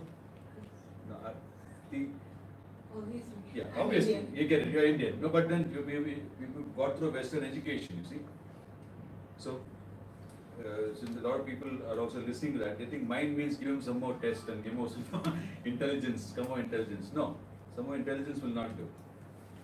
There will be exercises to make them emotional. One, I want you to cry. What can make you cry? चलो एक बार शुरू करो Huh? शुरू करो When have you cried last? Whenever from moving companies, and every company saying the same thing. Pain is same. he is also in the same boat Yeah, I said same thing, but it becomes 20% only for women because 80% deny. No, it is- I'm saying same thing, but yes, there are more. After when I get something on my back, yeah, someone is at back of me, and I should not to cry, I have to cry. Definitely I will cry. Can you repeat that? Sorry? I should not have to cry. I have to cry, and definitely I will cry. Now, what is the back of you? I didn't get it. If someone is back of me who's helping me, means like as a You have a support. backing like as a some things I will get, that time I will feel I am strong, but Yeah. I am not weak at this moment. Then So how do you, when that moment of weakness, how do you access that power that there's somebody with you? it comes from the soul. Means I will So get are you exercising your soul? And that is yoga, okay? So it's not at that moment in time you start doing yoga. You have a problem, you start meditating. No. You do meditation, and that meditation will help you at that time. it gives a boost up You get it? At that moment in time, it gets. So don't discount these practices. These are our Prime Minister has made it possible for the world to celebrate a World Yoga Day. We go to the government, there's a whole book on yoga. So you can't even tell today that I don't know what yoga is. But the whole problem is that, like, no, this is now mandatory, okay? This is now mandatory. So mandatory has got its problems. If something is compulsory, it's a sure way of destroying it. Yoga was not mandatory in a country because it's a self-regulatory procedure. When you make something mandatory, this is a sickness now. Though there's so many institutes, okay, mandatory, DG approved courses, mandatory. It has corrupted the whole education. When I did my second mates and masters, there was no mandatory part of it. We went there out of our own choice to go and learn. There's no BG approved institute that time for our masters. Okay. So if something yoga is made mandatory, it won't work. It has to be made self-regulatory. Self means spiritual elf. It's a short form.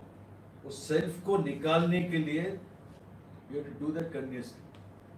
There's no point going to companies and hurting yourself if you don't understand yourself. When that company is refusing you, you are the cause in that matter. How about creating? That when this company will select me. Good? You went for a few interviews. So why didn't you get in? Because of whom? Because of myself. Got it. Not because of them.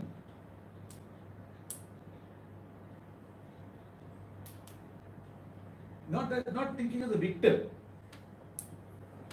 Not thinking as a victim. Not feeling bad about it. Powerfully, okay, I screwed up, man. ISM code is I screwed up, made code.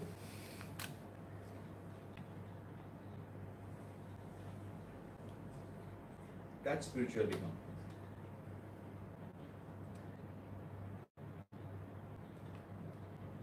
Getting it?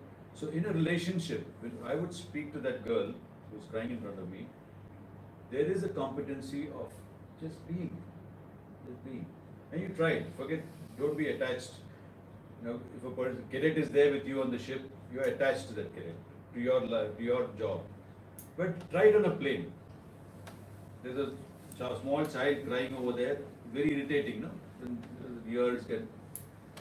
Just be. Just be to this. Just send her love and she'll stop crying. But you say, crying will increase. And that goes towards handling human relationships too. How do you think I survived my marriage? It's by being. I need to tell her. So her being is so powerful too. Her being is so powerful too. They were witness to a small incident this morning.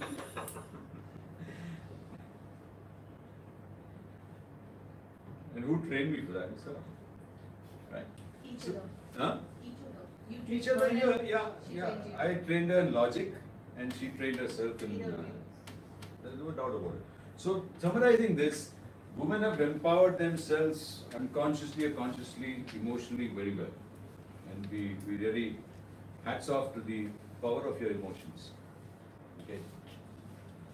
I want men to consider it's not their weakness. Okay. And because in men's conversation, it's a weakness. And that conversation needs to stop. Because if you tell her weakness, then she has no other thing but to shout. Go the other way around. And there's a very unique case of a senior officer on board who was being told by the authority on board that I knew this girl will do this way. And she has taken that case up as a sexual discrimination case. And the authority had to come down on the knees and say, please, you want I'll sign off. I made a mistake, forgive me. So there's nothing girl or boy about a functional wrong which has been done on board. It's a competency issue. Company's got a girl and boy not written next to it. Where we are still stopped is that if you look at Prevention of Sexual Harassment Act, it has a woman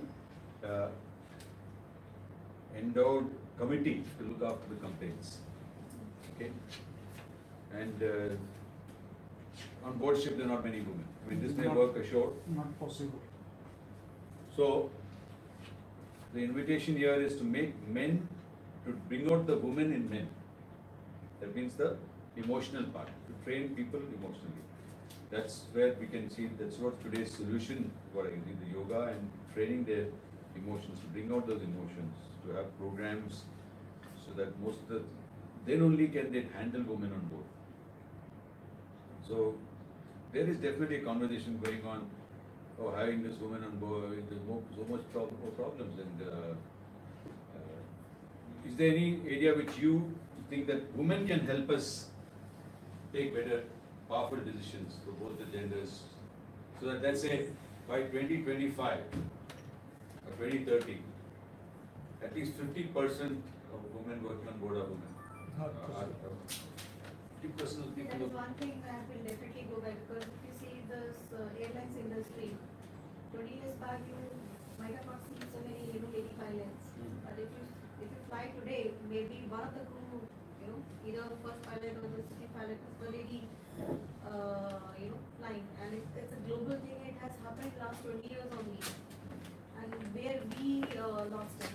We also started 20 years, 20, 25 years back only, and we are not that way. So something is there. And Then I can see, definitely we need because to have more and more numbers here. in a flight today, 97% of the time a flight is taken off and finishing is autonomous. 3% is a human intervention number. Yeah, correct. Okay, so maybe an autonomous ship, and where But if you see from the days from the 20s back, when I used to say, and from today's ship, there is a huge difference. It is more of automation than a manual work. If you see the time between overhauls, for the machinery, where we say, that girl might not be able to do, though I've done that also. But it's a totally different scenario. Now it is more towards operation than the maintenance, because maintenance is being taken care by the manufacturers themselves. Now it is between rider or rider. So that way it is more and more operation, and it is more suitable for more women to join in. So that's what you are saying. Actually, we are moving towards that only. true. See, even though a plane can be fully automatic, still they have two human beings on board. That means you cannot have a ship also which is totally automatic without human beings. Okay? Correct. So technology, what I want to getting present to is, since emotionally you are already strong and technology is your enabler, if you all will be the best people to handle autonomous ships. But Yeah. in, Now but it is in a on, matter of operation only, and it is the Pardon? flying but competence. on board ship, see, flying slightly, it has become more better, because 24 hours you are not there. Yeah, that's But that's that what is I'm the coming. main crux.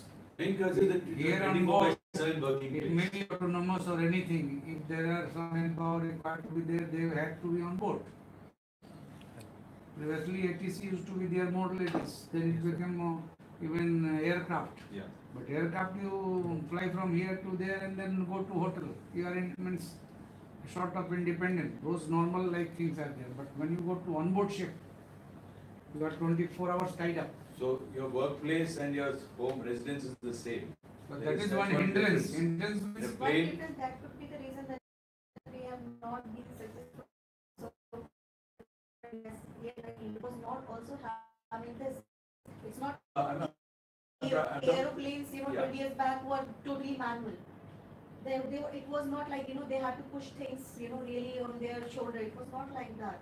So there is not much change in automation for the planes also from that time to this time So, also. But so yes, one distinction we need to bring here, in the aircraft, I've seen when I sit as the pilot comes, he's coming just before we boarded the plane, right. and he leaves immediately after that. So he's got a different life once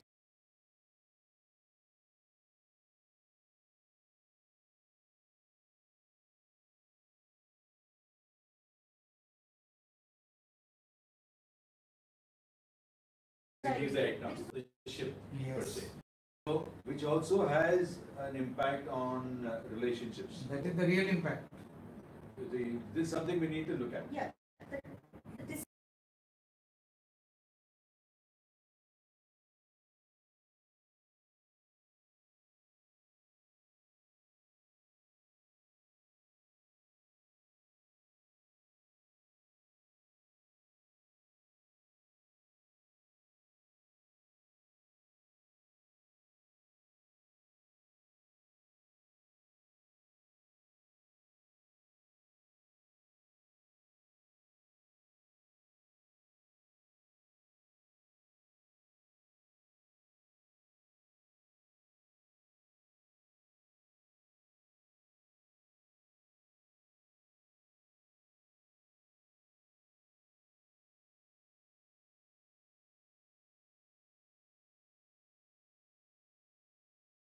anyone, that will be Today's discussion, that will become at par. I can see if everything is technologically the competency required for that person to show will be the women's competencies, the emotional competence. Owner will like to hire women The more. ability to monitor, that's something which we need to get.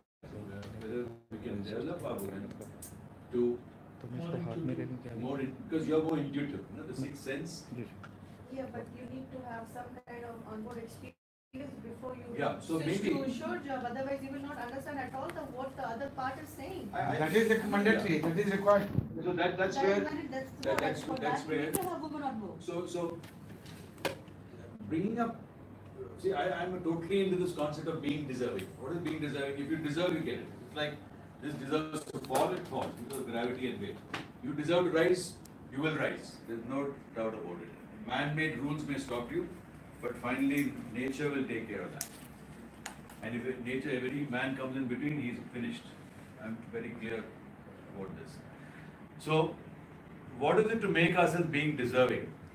First is, okay, if the thing is men's sensitization, what I can get from here is man develops himself emotionally and builds up his ability to intuit. Where women is concerned, you've got technology enabling that you already have. Are you present to your competency? I think many women are not present to the power which they have. Intuition is one of them. Intuition is one of them. You're not even power to the beautiful person you are many times and your impact on men. Yeah? And if you get present to that, intuition is your power, then and the future's autonomous shift, which requires intuition for monitoring. That's where you could position yourselves into the future. And so we see this not just as a empowering men and empowering women course for society. Let's say in the maritime society, we see a greater role that women seekers can play on autonomous ships. So that's where your energy is on. Now, how to get seed time for that? That could be sea simulated time. It could be, and it's maybe the manpower will say that you require. See, the apprenticeship can be done in different ways. In a cockpit, how much air time do they get? They don't get one-to-one thing, right? So they do a lot of the time on the aircraft simulators. So autonomous ships training, an apprenticeship, maybe a lot on the simulators. A lot of simulators. There's no gender discrimination issue, and maybe that's something you all can. Maybe the owner wants, they can send girls also on board ship. Main problem job not getting. They are denied the opportunity. Yes, they are denied. They are not even ready to interview her to check her. Correct. Out of places, they don't want to means in a word to initiate only. Initiating. There are We a lot of don't reasons. have systems in place on board. Correct. See, if you require safety, you require ISM code. There is no prevention of sexual harassment or discriminating women code on board the ship. There is in different forms as a policy, but as a practice, as a competence. I'm talking as a competence. I mean, when we interview many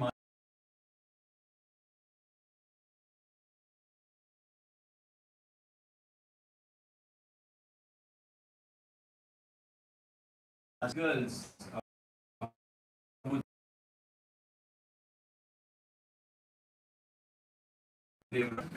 risk management on what is the hazards of going on board the car.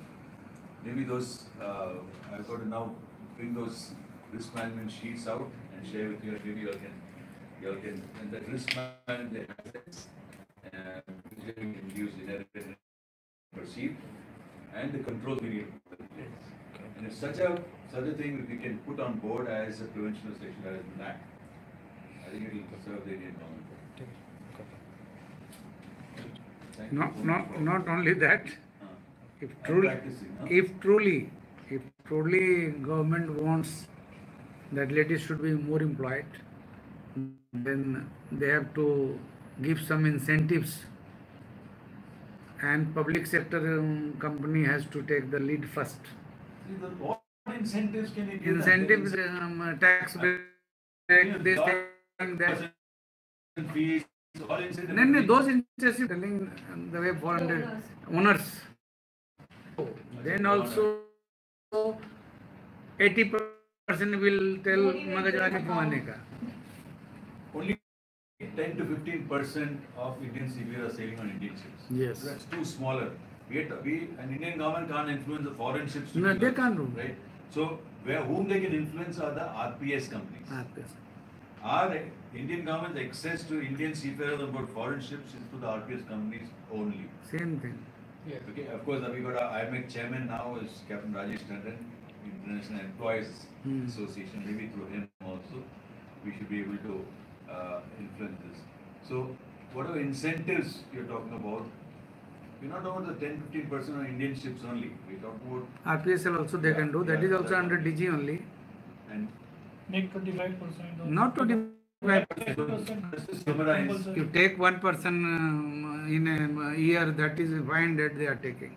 This enlightened group today, they want to More than they find it.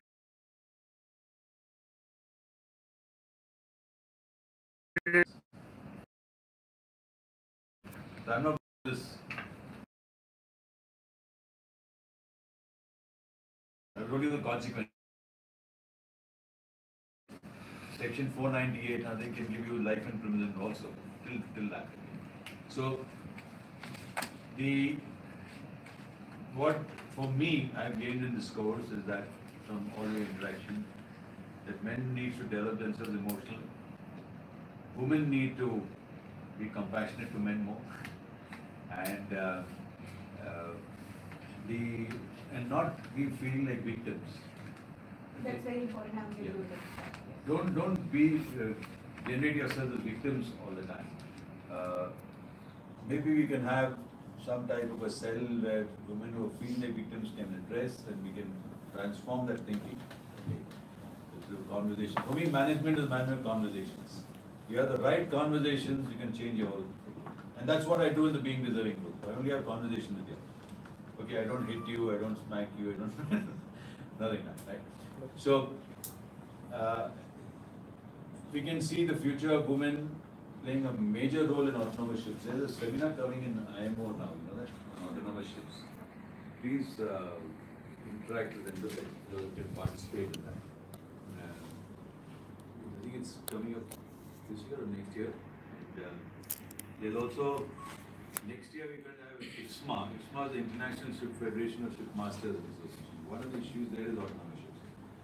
Maybe you all should also participate in that seminar and impact the international shipmasters to look at how women seafarers aspect can be brought in.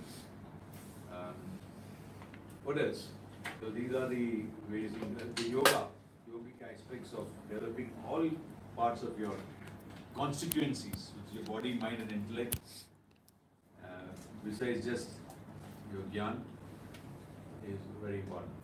And these assessments are not going to be just computer-based assessment, they're going to be behavior-based assessments, where somebody observes and that observer says, okay, I observed in this condition, this particular person has performed well, where the man-woman relationship is concerned, or the woman has behaved, performed well.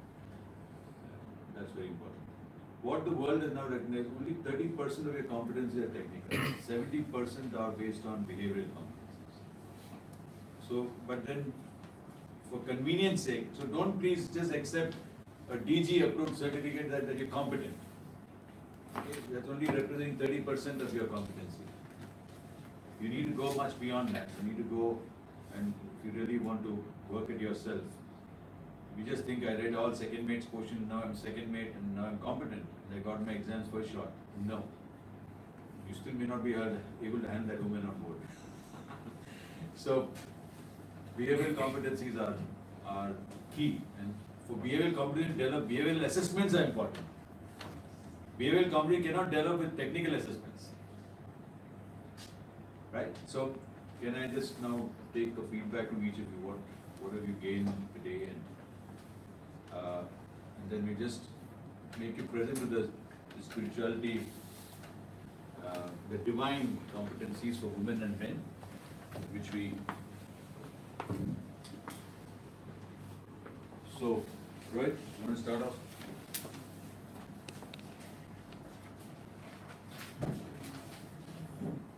Did we do this? You got the difference between infatuation and love? Infatuation we did, right? Yes, sir. Okay. So what is love and what's the difference between infatuation?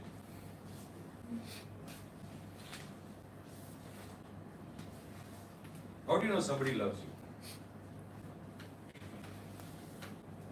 Yeah. When he accepts you with your difference. So acceptance is a very important aspect. You do with your strengths and defect, everything. Okay. So It is not there in infatuation. it's not there in infatuation. Infatuation is more about valuing differences, so and so difference of infatuated.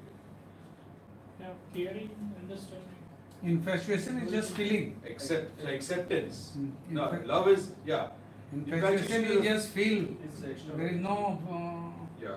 Something is Infatuation good and you external. are just liking it because it looks And good. either party is not aware of that. Yes, the dark side they are not aware. I may be infatuated to someone, she may not be. No, you got a or he very may not important be. point is that infatuation is more external, Yes. whereas love is more internal. Internal. Yes. Very Beautiful, Correct. beautiful distinction. Yeah. Consider love as a feeling or Feeling. love as doing. Doing. Correct. What is more important? When you do something for another, or just feel, I feel love for you. Both are important because till the time you don't feel it, you will not do it. Do is more mechanical. Okay, so if you You look need at to our, have feeling if to you do look it. at our ancient the system of arranged marriages, To feel first. you feel first, Do first. You do In first. arranged marriage. you do first, and then you come to feeling. Get married. Yeah. That's Consider, correct. Marriage. is consider that is another Marriage way. first. But Yeah, that yeah. is you are made to do without your wish, Yeah. which can go wrong. But when you feel it and do it, True, that is true. more pure. Or not always without wish. What I'm saying, do it with your wish. That is your being. Yes. From your being. Okay. If you're doing it. That technically is a mandatory fait culture. fait accompli. So when I say doing it from self-regulatory culture, not from a mandatory culture. So you are not forced to a mandatory culture. Okay, so that's another way of suppressing women, which is very sad. So if you do from a, like what I am doing today, no, this is not a DG approved course. This is not mandatory. Without sugar. It's, yeah, some tea, coffee here. No, thank you, please. Tea from this. Nothing. This is more interesting. Yeah. Fast. Give me coffee without sugar. Coffee without sugar, Okay, so good. So in fact, exactly. What about sex?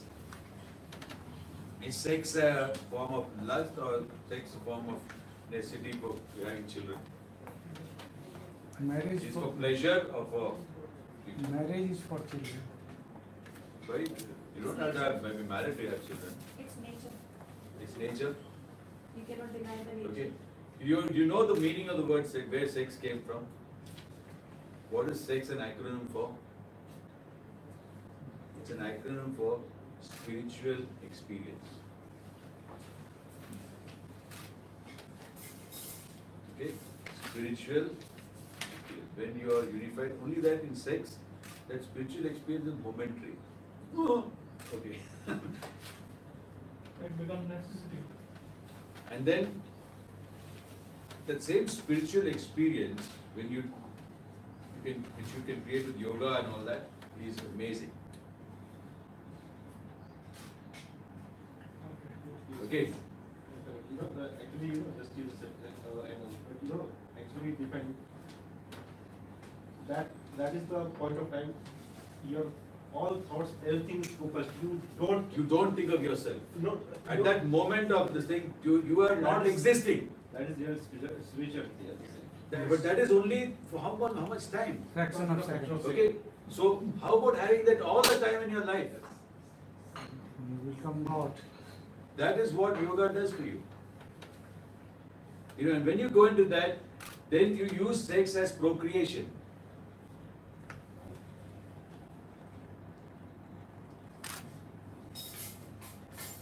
Alright? Consider, so we are creating new words to create a new world. Whereas the industry has created lust and pornography. Actually, the pornography was damaged a lot of things here. And whether you want to live up to the pornography industry or the medical industry for medicines, I mean, now we're finding naturopathy is the best cure. So don't tell my wife that she's in the pharmacy industry. No, this you don't tell. So are you victims of marketing strategies? So if you're a victim, can you become a marketing strategist for yourself? If you know somebody has manipulated you so much, why don't you create the markets? Create markets for women seafarers to be on autonomous ships. When are you going to be creators? You know this is going to be the inherent strength.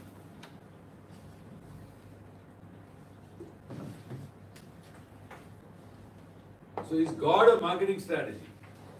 I won't answer that. You just keep thinking about it. Right? So, and marriage, I told you earlier, is a distinction so that it's the child taking care of that child. The human child requires to be cared till about 16 years, where a cow's child doesn't require. Cow doesn't require marriage. Animals' children learn to take care of themselves very fast. Our children are weak. So society created marriage. Then you need to bring them up, when they come to the maturity stage, look after them, and till they can become independent. So the three stages the child goes through is dependent stage, independent stage, and then interdependent stage. So marriage is an interdependent reality. So suppose he is independent, she is independent, only these two people have the access to interdependent reality. If he is dependent and she is dependent, it cannot happen. So when you're leaving a woman dependent, don't expect interdependence from her, or the other way around. So my strive for three of you all is to make you all independent watchkeepers. Do you understand me, independent watchkeeper? Not dependent watchkeepers. There are a lot of seafarers who are not dependent watchkeepers. You want the deck or engine? Deck side. Either way, watches are there. Huh? Watches are there. But independent decision making, that's what you should strive for. Okay? Great. So marriage is an interdependent reality. Okay, so we value differences, creating this, it creates attachment. So we spoke about a competency called detached attachment. We have to train our masters, chief engineers to be detached attachment. When you detach, the girl crying will not make a difference to you. You will be able to look at her concern, where she's coming from. Why are you crying? Okay, don't speak to her. And look at men, if you don't have women on board, look at a man who's got woman-like qualities, who will be able to understand her. Be a part of the conference, the counseling session. And he'll be able to get out from her what she actually wants to communicate. Okay. And many women get attached to that man on board who's got more, who can understand them. So not necessarily to authority. Not only on board, Yeah. Thank you. So infatuation leads to lust. The differences, of man and woman make you lust. Love as feeling or doing. So procreation, creation, and reaction. Okay, so if you look at the management philosophy now, you're going to act as a manager. Before that, you do a risk management. This is called be proactive, and then you have emergency on board, so you're reactive. So the three phases of your development, whether in marriage, whether in shore, everywhere. So before you do anything, do a risk management. That's why you've been made to do risk management. So before you, I do risk management for the master's revalidation course. We make the participants do risk management before marriage. We ask people why you're married, and they don't know. Okay, so they do risk management, and we do risk management entry in close space, risk management marriage, risk management driving a car, risk management conducting a course, risk management for conducting a course, a video conference course. In India. So Indian industry needs to do a risk management to get girls on board, and these 3-4 girls have done that. Bhageshri has done it. Priyadarshini has done it, and Amu Devraj has done it. Various risk management aspects. We can share that with you. Maybe that's one way to look at it. And understanding marriage as childcare and protection for the child. So is marriage required? No. Okay. So you want to manage the child without us? It can be done, but you don't need a marriage to, bring up a child. If you see the ancient time when Adimana was there, they were not married. It's just a woman and man living and carrying a child. It's just a stamp. Marriage is just a stamp. Just a stamp. Okay. It's about the commitment two people can have for everything, What about including the- the child upbringing. What about the assets that you have acquired? Actually, what about the assets? Yeah. The institutional marriage is formed just, to have some, something like legal, so Exactly. to avoid If something waywardness. goes wrong, then what Otherwise, will happen? Yeah. It's no difference between us and animals,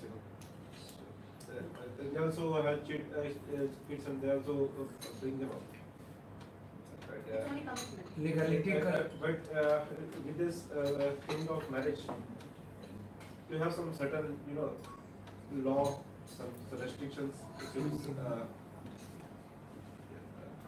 to avoid. So if you look at society as a whole, as it's not only about children, it's about assets. assets, legality, Okay. constitution. You sort of build up assets. In that assets, if you look at the Maslow hierarchy of needs, which is unfortunately going back down upwards, I'm against it. It says that there are physiological needs in roti, kapda, makan, sex, air. So now you have acquired food for the winter. So you want to, अभी नहीं खाने का उसको रखना है ना? Asset. So you want to keep it for the winter. So उसके लिए कुछ जगह चाहिए. So you build 4 walls. You have security. You create that. Now after that, अपने लिए सब बना दिया. But then the Rohit is also staying there in that house, So we need to interact with each other. There need to be social acceptance. I also need to look after some aspects of it. In the society, we can't just stay alone. In fact, somebody was saying today, the future house building is going to be a building where there's no cooking in each of the houses. All the cooking will be done common in the society. Beautiful concept. I hope it can work.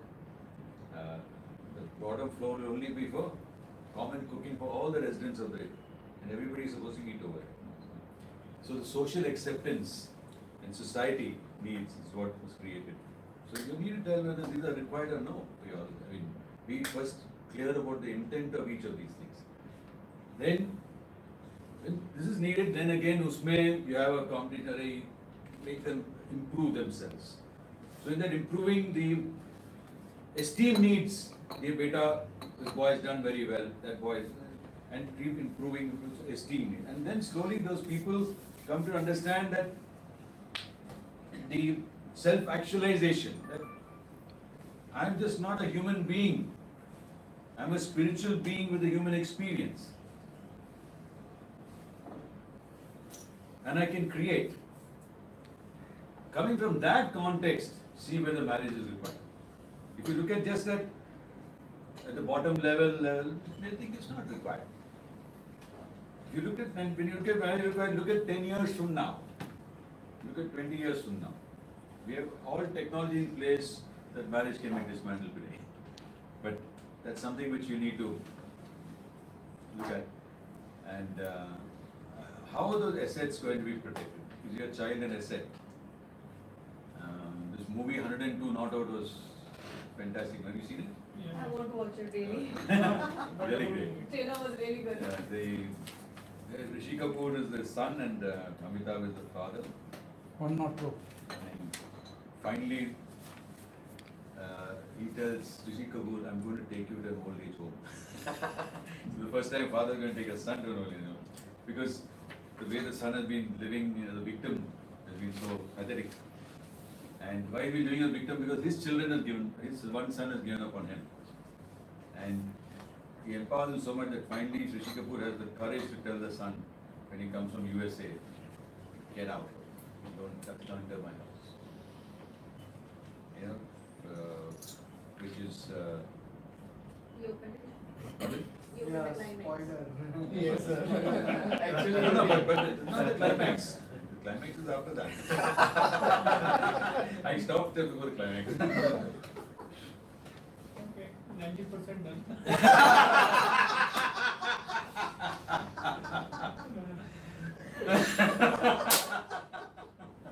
Okay. Okay, I'll so still watch so it. 10% have. All right, so you all decide with marriage. In my personal opinion, it's required. I'm still convinced my daughter on that. What's And the essence of marriage? If they are with you, you're not against marriage, but what's the essence? so if you delegate child caring to another institution, marriage will be good. That culture has also started. Yeah, long back. Hostels and You places Pardon? like that. Hostels and places Jitendra like colour that. का कहाँ शादी वादी की है? Hostel, yeah, no, that. There are professionals looking after children, like in the sense, professional grandparents looking after them. And see, for me, let me tell you personally, for me, what marriage was. Marriage helped me discover the woman in me. Because you get to see a woman only after the marriage, because otherwise it was only interaction. The knowing each other is The type of different, yeah. it helped me discover the woman in me, totally. Got out the right brain aspects. Previously interaction was also not there. Yes, that's what. Nothing So was there. I'm thankful to that institution for that. That And it got was out the working well. woman in me. So, do you want to bring out the man in you? Is the question actually, not whether marriage is required or not. Think about it, and that's a personal choice and a question. Okay? So, a strong woman is one who feels deeply, loves fiercely, tears flow abundantly as the laughter. A strong woman. So, she's on the emotional pendulum, as you can see that. Okay? So she can cry and laugh at the same time. A strong woman is both soft and powerful. She's both practical and spiritual. Strong woman, in essence, is a gift to the world.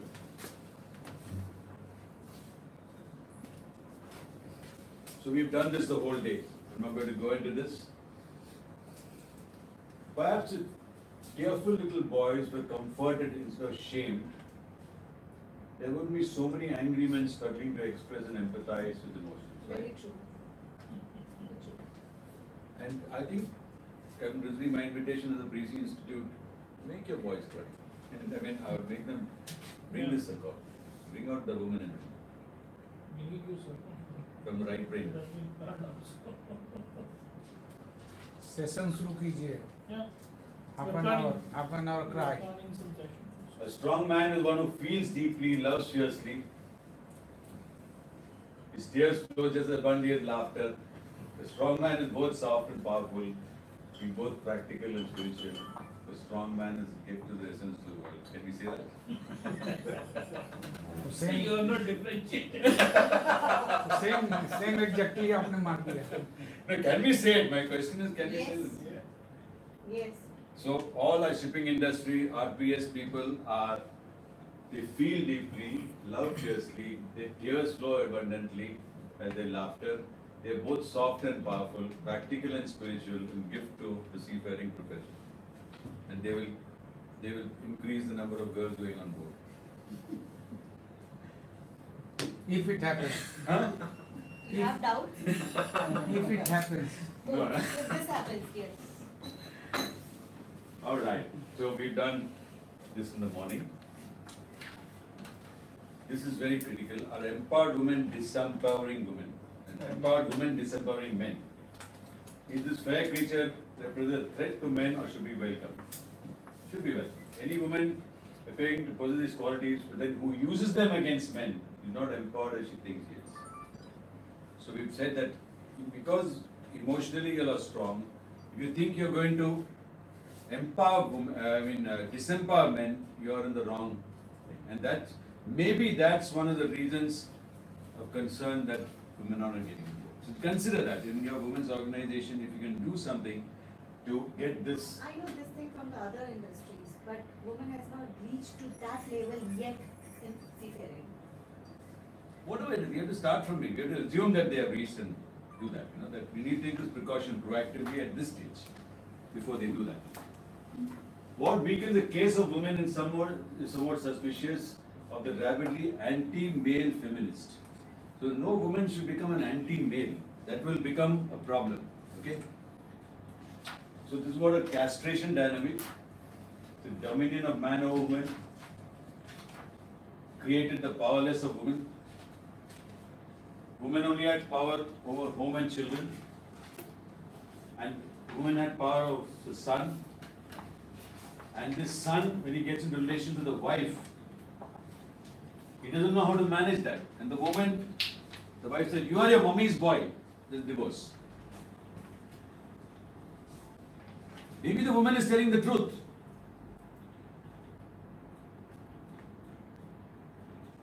And he doesn't know how to manage both. So maybe there's a case here.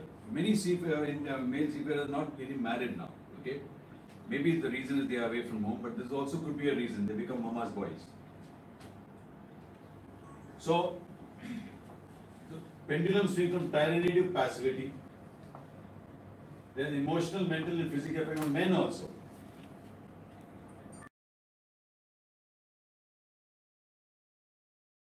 On women. So this correction can only be done by bringing the divine masculine and the divine feminine.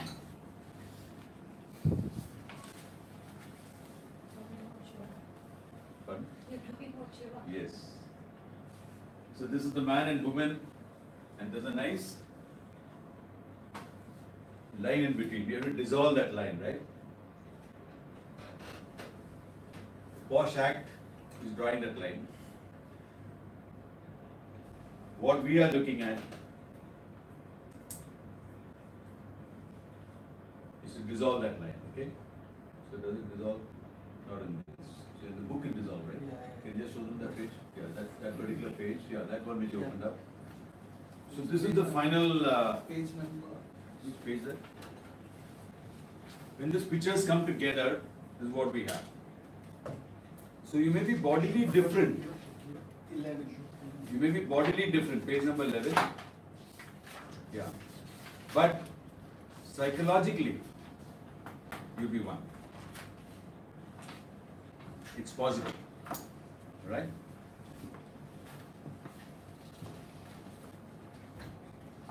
So what's the divine masculine? The divine masculine, let him get to understand that his left brain is developed a lot, very logical. He's always in the doing. He's the one who takes the risks, logical thinking, decisive in action, pushing through the process, which is what the divine female we've done in the morning, the right brain activity. Feeling as a being. The feeling is a lot in the woman. Compassionate and understanding. He's calm, receptive. She's calm, receptive, nurturing connection. Now when we combine these two,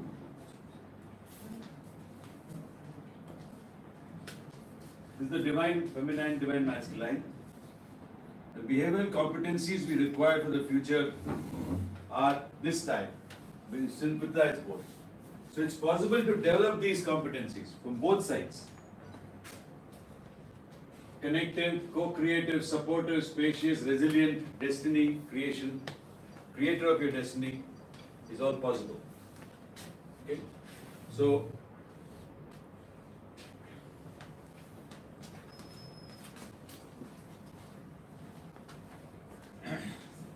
we miss some, the divine masculine, the divine feminine, and the final, I'll just do it here. So a man doing things with the left brain takes risks. He's the one going out hunting, you see. So that's what radiating. You know, if you want to really make hell for a woman, put you in a room with one rat, you know, and a lot of hell will break through, or a cockroach for that instance. So, at the same time, it is the worst thing is when you have power and you misuse it against another person. Not able to handle. Your logical thinking, discipline, action, push through the process, a lot of doing area. Gadi chalana, but they are the feeling area, okay? Use the right brain, feeling of being compassionate, understanding, calm, receptive. And we got to combine these things to synthesize them, which comes into connective, co-creative, supportive, spacious, resilience, and destiny. So, this book, we have programs on resilience, on reflective learning, on listening, on focusing. The whole itinerary is there in that blue sheet over there. We've got on the program on that. What else do we have? We have not yet developed the detached attachment. So we have proposed these competencies to DG Shipping as 2025 STC development. Okay. And feeling as a victim, I don't think it may go in this form because maybe somebody else will try to put it in some other form. But I'm so happy to state that Shell has already bought resilience and reflective learning as part of the thing, and I was aware of, though they bought it 2-3 years back, I came to know about this just a day after I wrote the chapter on resilience. So this sheet here talks about the spirituality awareness program, one-day program, which gives you a jhalak of each of the competencies. There's one powerful program on listening and focusing, listening for concerns, listening to create. So all these are women competencies, which I'm giving you, don't tell them. Okay? And the who am I, going through a whole process of that. Detached attachment. Okay? Mindfulness. You see, when a girl gets married, no? Who cries the most? The father or the mother? Mother.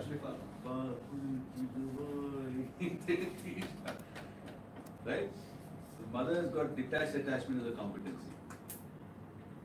The father is too attached. Right?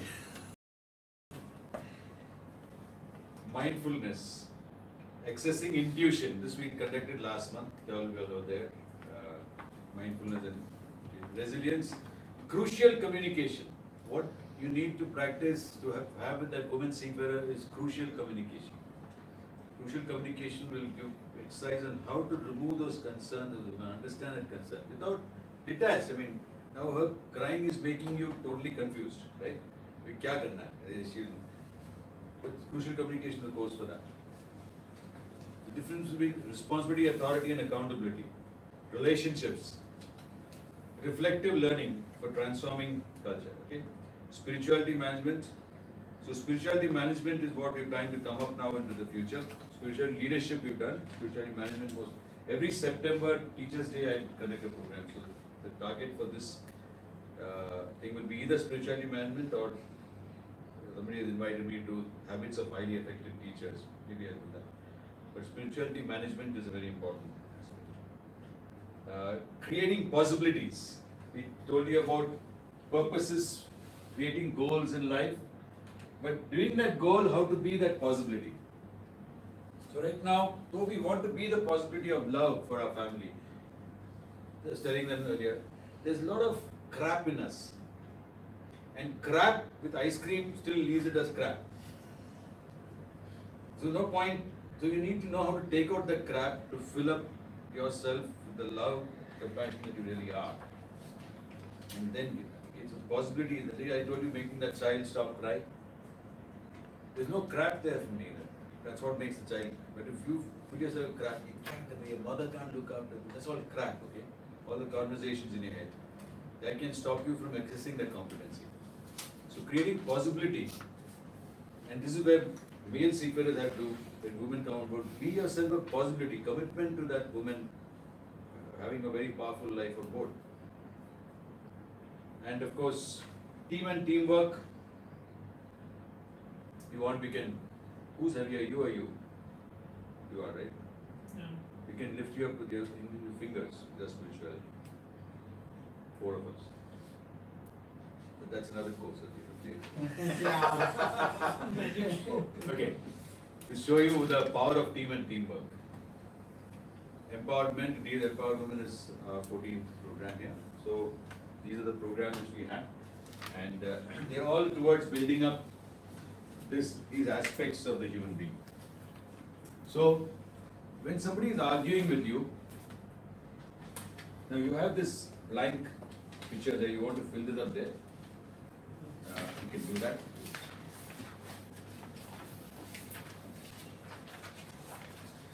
What page is it? Yeah. Just fill this up. 13 number So 13. normally, when you get upset with somebody, Rohit, you are not. So, Rohit ke piche pada hai. So, we can't do name calling, isn't it? Husband is in, your mother is like this, your father is like this. No, arguing is, that is one level of arguing. Okay? The second level is, you attack a characteristic authority or right without addressing the substance of the argument. You are always like this.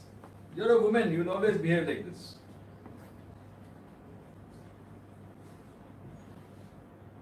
Third is, you criticize the tone of writing without addressing the substance of the argument. The critical part of it. This is not right, that's not right, etc., etc.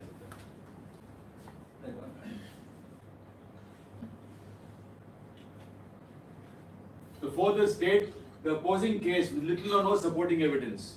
You know, so and so told me this, so and so told me that.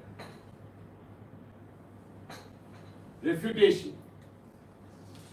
Find the mistake and explain why it is mistaken using quotes. So you won't go directly with quotes. But what you need to do in building up this is explicitly review the central point. Come to the central point. What is your issue? You are not supposed to disrespect my mother and my space, period.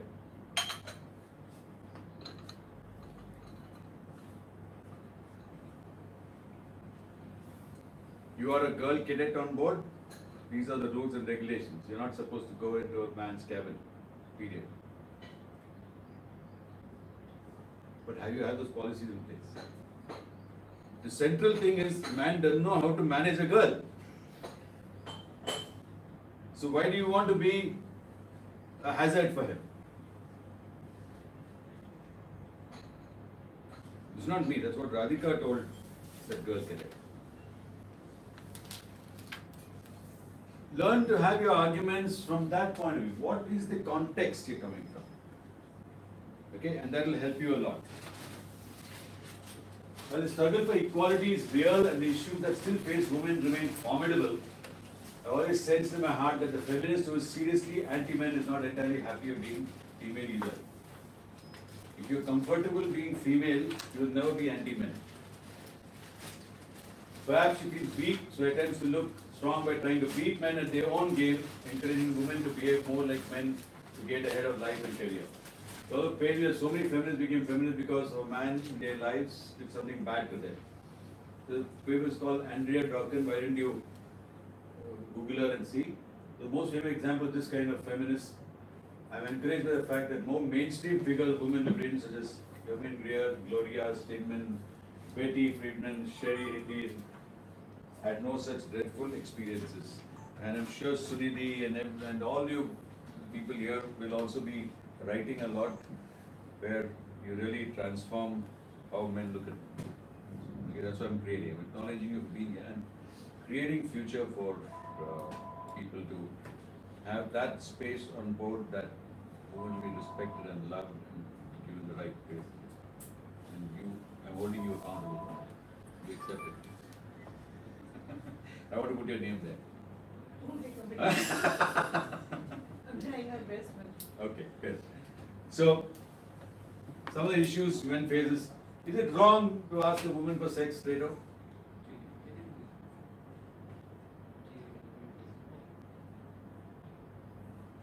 Yes, it's wrong. Wrong? Okay. Why is it? No? Easy. Yeah. Because a man can relate sex as an act, but woman doesn't. She relates it as a feeling, as an emotion. As a commitment also. Yes. But by asking, and you have the right to say no. So the behavior. Because he doesn't understand women at all. Then Absolutely. No, but suppose that is true. We don't understand women. Okay. Because not even trying. Not even trying. So that's worse. it's true. It's very true. We don't understand women. In fact, morning Captain AP Singh made a statement. He It is said, the difficult worst to- thing men do is trying to understand It women. is difficult to understand. Accept them without understanding them. Okay. And that will be a more powerful way. What do you all have to say? I mean, man acts. Sorry, being personal, but they ask for sex. They do you. Is it considered wrong on your part or right, or how would you handle it? So consider three behavior patterns. One is aggressive, one is passive, one is assertive. How would an aggressive woman behave? How would a passive woman behave? And so aggressive woman, how dare you? Okay, passive. He asked me. An assertive could say, no, I don't want to say. I've got a man in my life. I don't. Possible? Yes, for aggressive women it is, in foreign world it is nowadays, it's quite natural. No, I'm talking about when a man asks a woman for sex. Yes, that's what I'm telling. So does it depend, how the reaction, does it depend on the aggressive nature of the woman, the That's passive why I'm nature? telling you, Etc.? if it is someone is aggressive woman, for her it is okay. She may ask, agree, she may not agree. Assertive woman. Assertive. Aggressive also. No. Aggressive would get upset in this context. Or aggressive would go the other way around. May bounce back, Yeah. punch. Right? So there's a need for women to be trained to become assertive. Not passive or Aggressive. aggressive. Okay, so aggression comes here, passivity comes here. There's a need for the central part of it to become assertive. Consider. Right? But if she says simply that she is not interested, the guy will listen. He is not interested. He may be If he aggressive. doesn't listen, this will take care of him. In general, Yes. This will take care of him. No means no. foreign वो बोलता भी नहीं है, देखा क्या? foreign में बोलता है, okay fine. लोगों ने लगता नहीं देखा. हाँ? There are very desperate. No means no. नहीं तो that becomes the mad no. woman only assertive. No. Both ways. Both ways. Both ways. Both ways.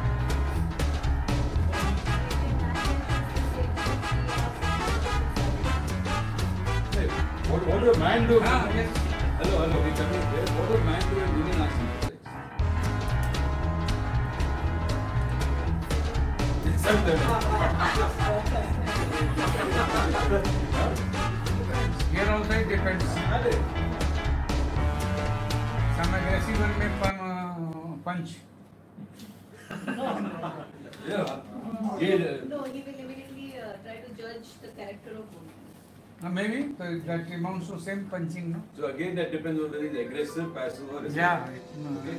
An aggressive guy would yeah, and go into telling all the people involved. Yes. This is again, Try to you'll be defame. taken care of it. Try to defame. So, right, a passive guy would go into a different domain.